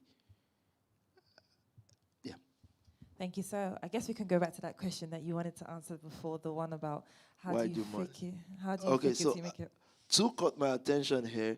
Why do mothers compete with and stifle their daughters? I'll let Pastor Nikki answer that. And I don't know what she means by mothers. Do you mean spiritual mothers or your mom, like your mom? I think it's mom. Yeah, Mom. I don't know nothing about that area, But yeah. Mom wanting to compete and stifle growth. Again, I think it could be down to lack of them fulfilling purpose in their life. So when they see, or if they see their child seemingly doing something better or what they should have been doing, the tendency would be like, hey, how come you're getting so far so soon? It shouldn't be that way. But I have seen it, actually. I have. And then they also have this culture, this is the way you should do it. And actually, when you find that their way, it's never taking them anywhere, really. So the stifling part, I don't know how you would do that. I can never put myself in a position to be stifled by my mom. I can imagine you won't put yourself in that position. Pastor Nikki, have you started talking to your mom back now? Yes, sir. Because I love Pastor Nikki's mom. I don't care. I love her. So, again, I think it's down to them not fulfilling their purpose and probably wanting to hold their child back, which shouldn't be the case. And there's a way around it, because, again, it all goes back to teaching. You can actually teach them into where they could be in life. So it can work out as a benefit. As they're trying to take you out, you can actually bring them in.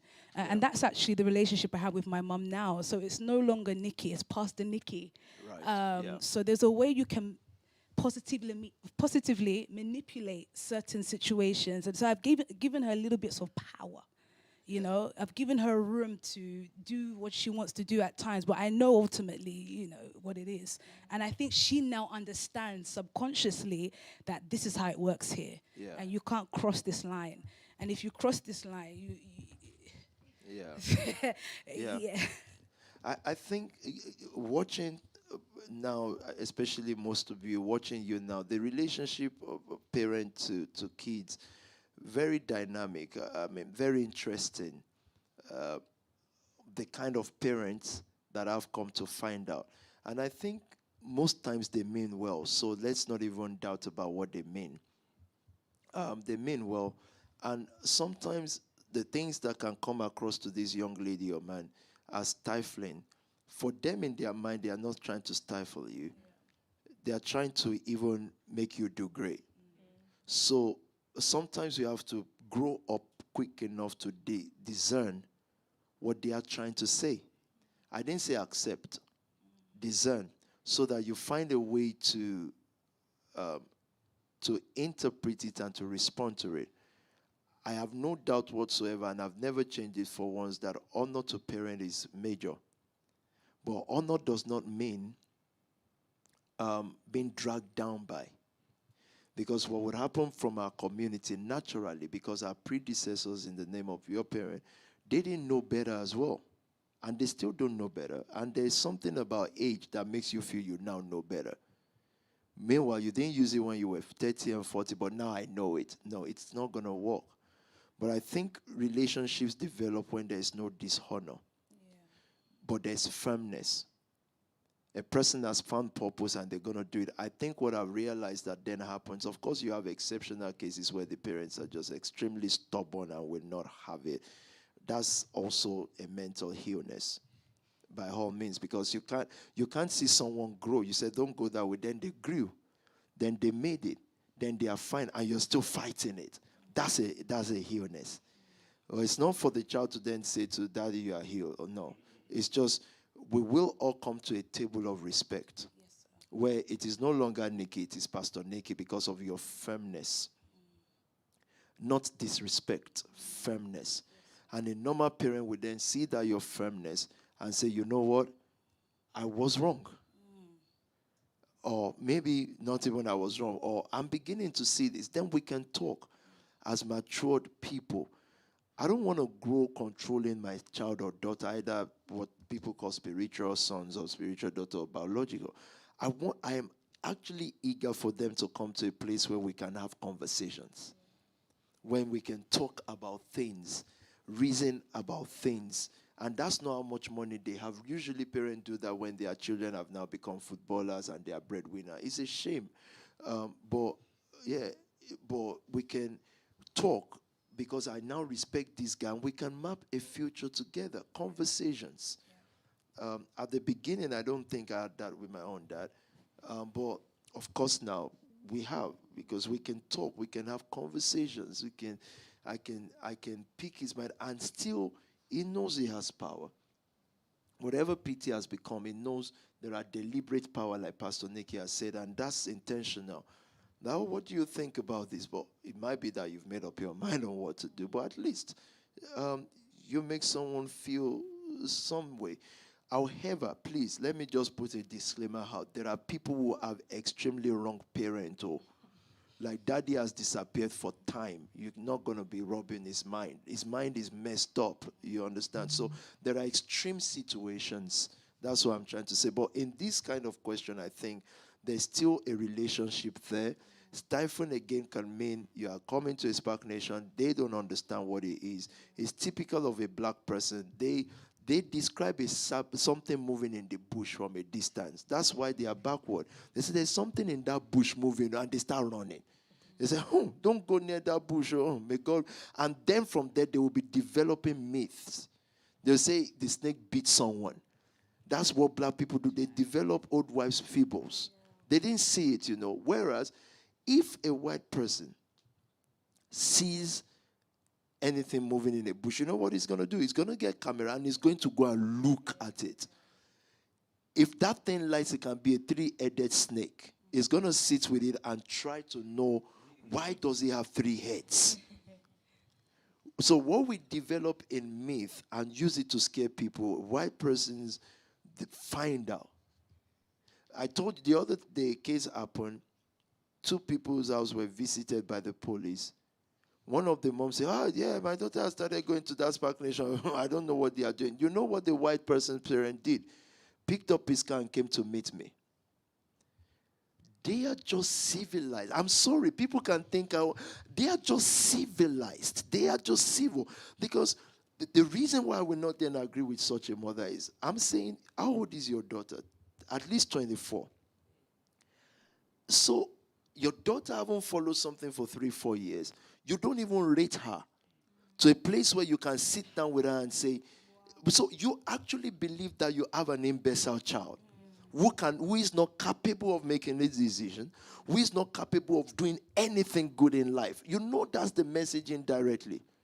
The white man comes and says, I don't even know if I should be, if you're invited, I'm invited to your home, but something happened and I just want to know. Then they got explained to her and they say, oh, wow, okay, I just want you to know that if you need any of my help, Not a black person. Tantrum straight away without knowing anything that has happened. It's sickening and you should not repeat it. So when I sit and talk about parents, you should know that's where I'm coming from. That compare this culture to this culture and you'll find why Africa is the way it is. So, but again, I'm encouraging you to interpret stifle. It might be that they're trying to tell you something and they don't have the time or the courage to try to find out, or their experiences in the past or the interpretation of their experiences has told them what this must be, and they won't find out. Unfortunately, we are born into such culture and such people. What does it take for a parent to find out Spark Nation? Just turn on YouTube and listen and say, okay, I think this is what this thing is. I think, but no way. Because someone is running from a bush, and he hasn't seen it, and it develops a myth, a whole wide fable, and we just spread it. That's our community work. You must deliberately detach from that. This person says, how do you fake it till you make it? I don't know about fake it to make it. I just think that you have a mindset. So if somebody wears a shoe now, and you think they don't have the money for it, you say they are faking it. No, they have access to it. It doesn't have to be theirs. The only thing is also that they didn't steal it from you. So when it says Spark Nation, fake it. So you actually think all those Rolls Royces are fake. But you, on your birthday and your wedding, you hire it. So that's mental illness. How can it be fake? We use it every day. Oh, but can they really, really afford a Rolls Royce? They just rented it. Rent yours. You know what it took you to rent it on your wedding day or funeral. The man that you put in the coffin cannot afford a Rolls Royce. Then you come back to me to say faking it. That guy cannot afford Rolls Royce. So even in his death, you're faking something. So please, it's a mindset. What I want to be is what I want to be. And when people have then said, be rich, don't look rich. What if I choose to look rich? Don't tell me what I should be. I want to look rich. It makes me happy. They say, but all them Bill Gates, they don't buy all this big chain that. They buy what makes them happy. Whatever it is. This guy has gone to buy artwork of an African woman with beards around her neck. And they say that's 3.1 billion or million. Okay, I'm saying no. All I can afford is a big diamond chain. And that's what I want to wear. Why does this guy have artwork? He say it appreciates in value. The wristwatch is to appreciate in value. And more so, it makes me happy. Simple. So, don't let people guilt trip you. People would say those things. They want those things. Wait till their birthday. Wait till their wedding. Why would if you want a Rolls Royce, right? for just 2 days, just to feel nice. You should get it if you have it. Don't wait till your wedding day. You don't need to. So you're not faking anything. It's the mindset of who you want to be. Let me tell you, people don't give money to poor people. When you see people say, oh, it's on the charity, there was a beggar, they just gave all their money to. Have you seen any beggar giving money and they've become a millionaire? He's back begging.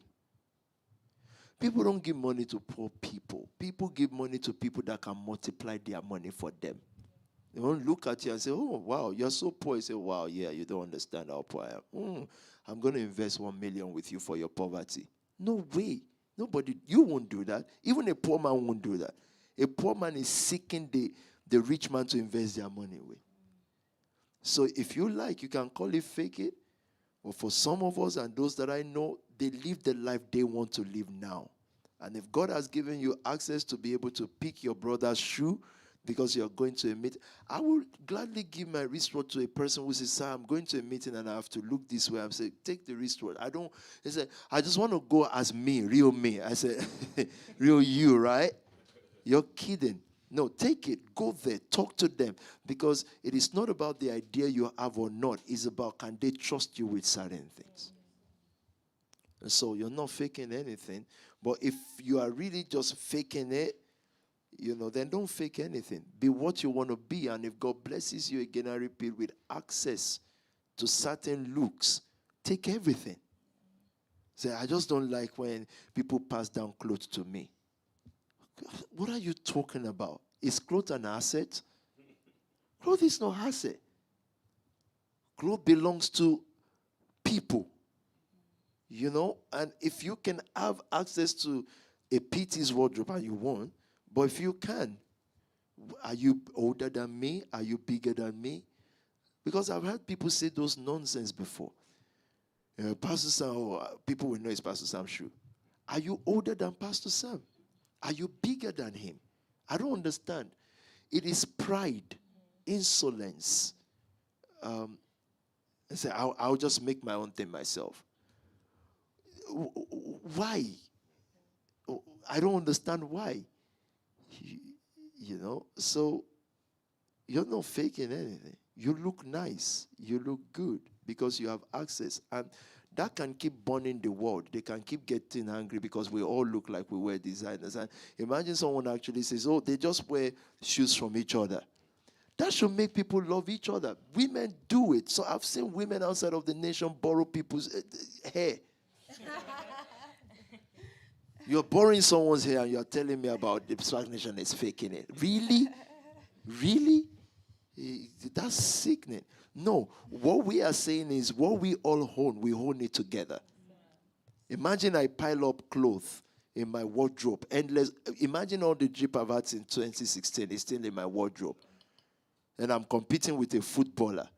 That's a footballer. He's by himself. He's all for himself. But those clothes, they don't belong to me.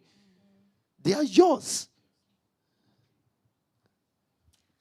Okay, and back to questions on yourself, PT. Let's take 3 more and then we'll make it short. I'll ask you guys to answer questions on myself. Oh yeah, let's go. You speak a lot about Africa. What role do you see women playing in the change of the continent? Together, we would someday see real African women president. And I thank God for those who have been there now, but I just think we'll see. And I'm not saying that to big up women and all those stuff that Obama and co do. I'm not a coward. So, but sincerely so, we will see women. And that's what with the little responsibility I'm given, that's what I'm trying to do with the Nxtion family as well. Certain women leaders. So I think it's going to be about leadership. Because so that they are not just, and nothing wrong with influencers dancing on media, I think the most popular in Nigeria would be women just dancing and throwing their clothes up and down, climbing cars and trees up and down. But we'll begin to see real models, strong women, and they will just be as popular as the musician stuff too, Yeah, Let me just keep it at that, leadership. Okay, and what is one question you ask yourself every day? Wow. I'm not sure I remember to ask every day, but I think I get the gist of that too. My, my major question, and this is me being sincere now, and I wouldn't want to say this outwardly, but I mean publicly, is am I bringing value back to you guys? That's not word, that's not teaching. Am I organizing what you can be in the next 10 years? If I'm going to make a mistake, I have to think about you guys. Pardon my word, guys, but I have to think about it and say, for them giving their life to this work and their resources and all that, and I'm not particular about the resources, with due respect, how much resources, but also with due respect, a little is much already. Am I bringing back value? And I think that's where yourselves and me, I think that's where I become very hot-tempered, because I've got to make sure that you are everything you can ever be. That's why I don't get excited. None of you can share your breakthrough news with me. It's not exciting because I'm thinking, no, you don't understand. That's breakthrough to you because of where you're coming from. If you were Bill Gates' son, that would not be breakthrough. So I appreciate the little progress, but also I'm saying based on the value a PT's wisdom, and I think I have some, a PT's wisdom is supposed to bring back to the table. I ask myself every day, the decision I'm about to make, or the decisions I'm delaying in making, how does it affect, how does it bring minus to your future? So it's the one question I ask myself all the time. Thank you, sir. And do you train your daughters Do you train your daughters differently to the sons when it comes to taking on their global competitors? No, I can't. I don't. There are many things I don't see until people remind me. I don't see nation. I don't remember if someone is from Ghana or Sierra Leone or Barbados or whatever. I don't think of it. I'm growing now and I'm becoming more conscious, and I use it as my banter and all that. It's fine. And I don't see daughters or sons. What I teach them is roles. I'm always clear about the role of the woman in regards to ministry. In ministry now, in church, I've always been very clear with the sons on what their role should be, what the role of their wife should be or not be. You know, I've been very clear on that. I won't even say publicly. I know now you want to know, but I won't. So I would talk to a daughter the way I would talk to a son, but also with a very strict evaluation of where that daughter is at the time. It just so happens that I've had many more sons around for many years than the daughters. And daughters are growing up now to take that position too, and they can expect the same thing. And most of the things they can expect to, PT already manifests it on camera anyway. I don't know how to keep malice. So if something is affecting me now as I'm speaking, I'm just going to have to say it. And once for me I say it, it ends there. I discovered that people then nurse it for the next 1 week. But for me, I'm just like, I moved on, and all those things. So they said, and that's what the sons experience. And sometimes I keep quiet too, as much as I can talk about things. Sometimes maybe I feel the person is not ready. I just keep quiet and move on. So I don't train them differently.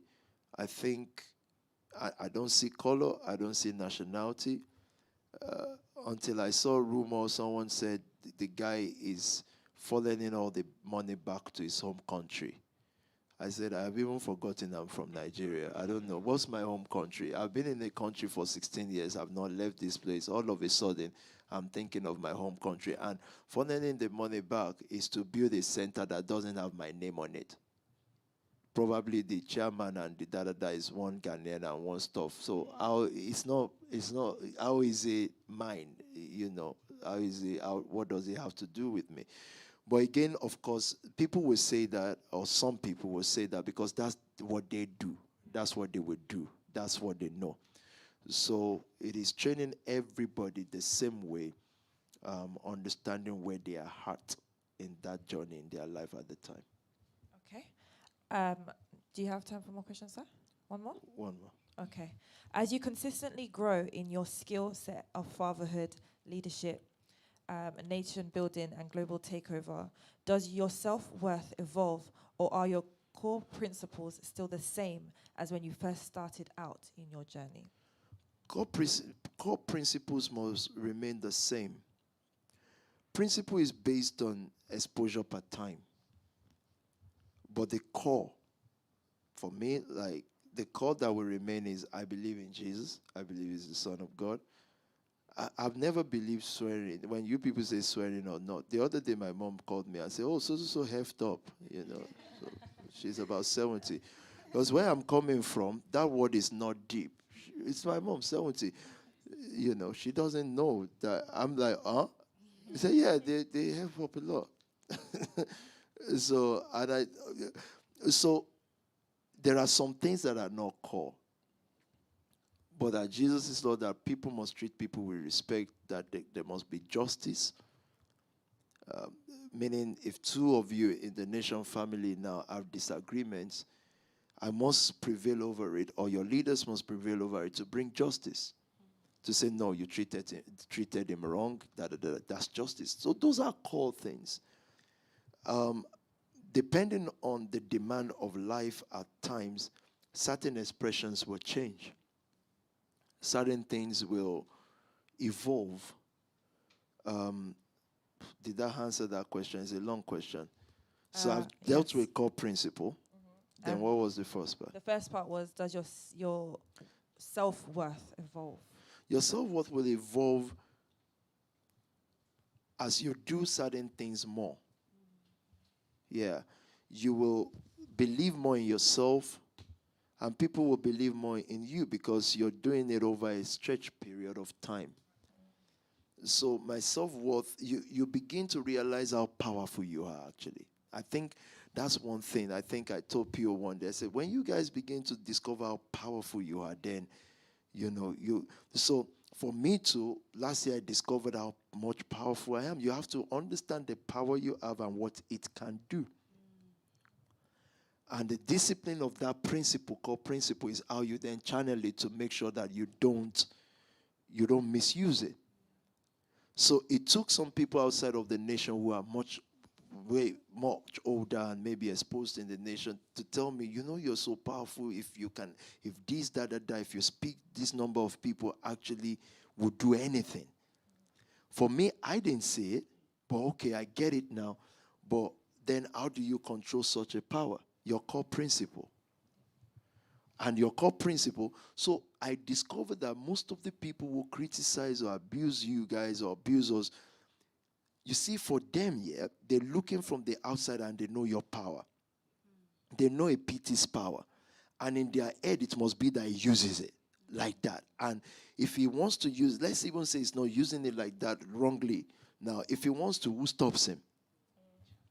So that's why they get abusive, aggressive, because they are fighting something they don't know. But if you then get to know a PT, you know that by myself now consciously, because of my core principle, I understand that the not using of that power that way is what gives me self-worth. If you get what I mean. So I won't use it to cheat or to start having funny women affairs and all that. And what that does for me is it increases my self-worth. Whereas it could be that many pastors or whoever, whatever they are, they do those things. I feel more self-valued on the fact that I can't, but I won't. Because of my core principles. And if I ever speak to you sons and daughters, I'm saying, look, you have what it takes to do these things. My sons, and you have what it takes to do it, right? And you also have age and excitement, youthful exuberance to do it. The girls around are probably looking at you as good or good looking or promising and all that.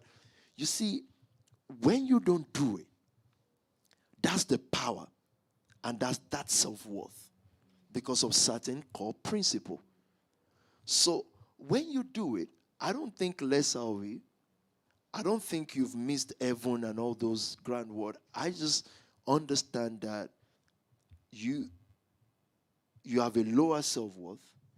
You can't use power, right?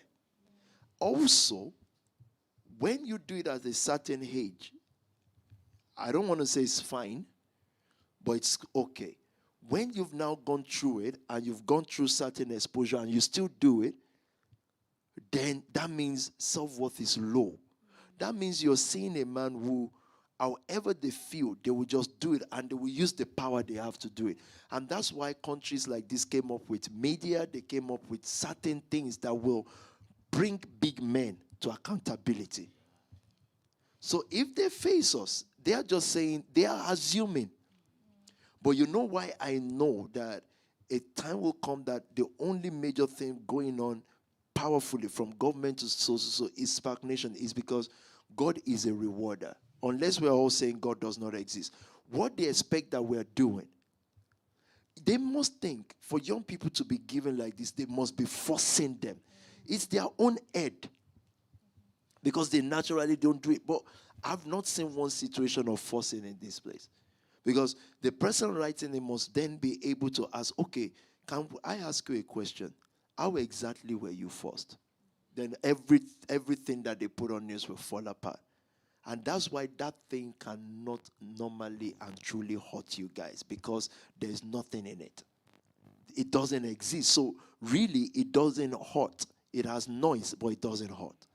So my self-worth, yes, improved over the years, and I started finding out why. It's because I'm discovering power, and I'm knowing that my power is in keeping my core principles. And it is just as simple as me being able to say, you know what?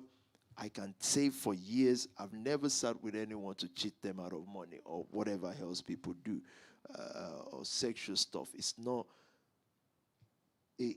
because of self-worth is why we don't do it, if you get what I mean. I want every girl child to have a sense of value.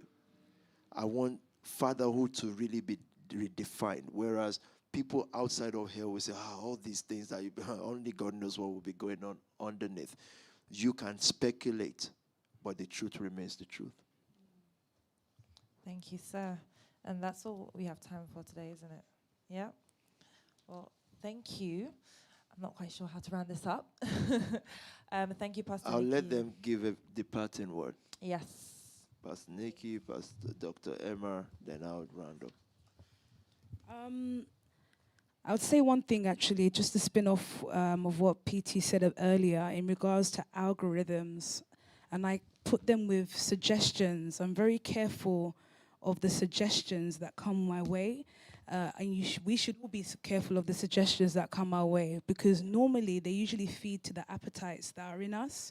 And actually, as PT was speaking about it, it reminded me of when Jesus was led by the Spirit to be tempted and tested. What Satan was doing was suggesting to Jesus things that were part of his desire and what he was ultimately going to do.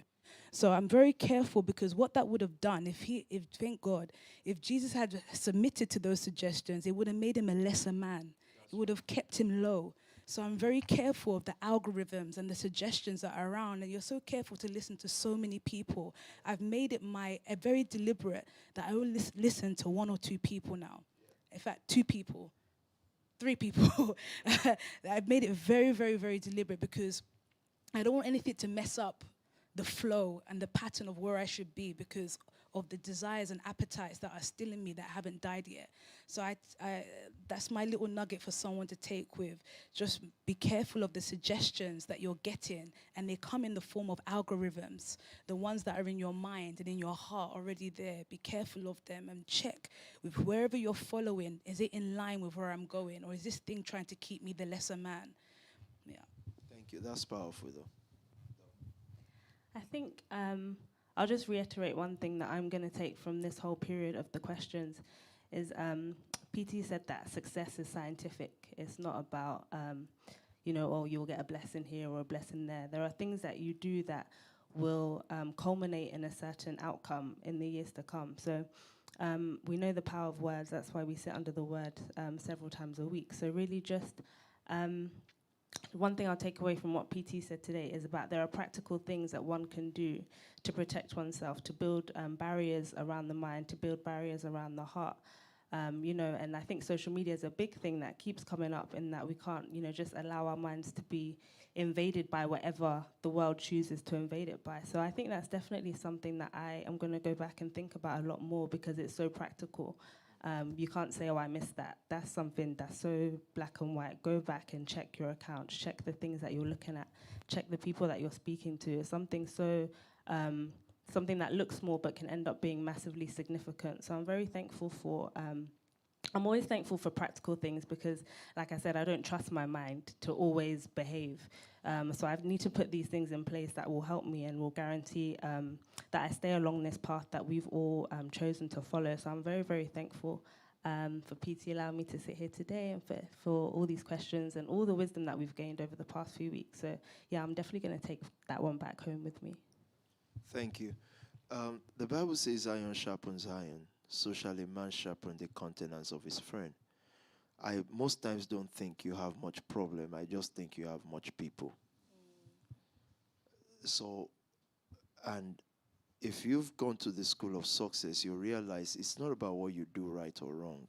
It's about people in your life too. So I understand when celebrities or rich people cut their family off. I get it. I get why. Because people will do things that stop you. At this stage, what stops you is what they suggest, like Pastor Nikki has said. And it still takes us back to the issue of algorithm because your culture, your parents, your area will decide how you process everything. So you can hear PT from now till next year or years to come. You will interpret it according to where you're coming from. And that's why the born again life, the reinventing is vital. Is extremely important. When God told Abraham, leave your father's house. Those are very deep words. And Abraham had a relationship with his dad, but God is just saying, this thing is not going to work.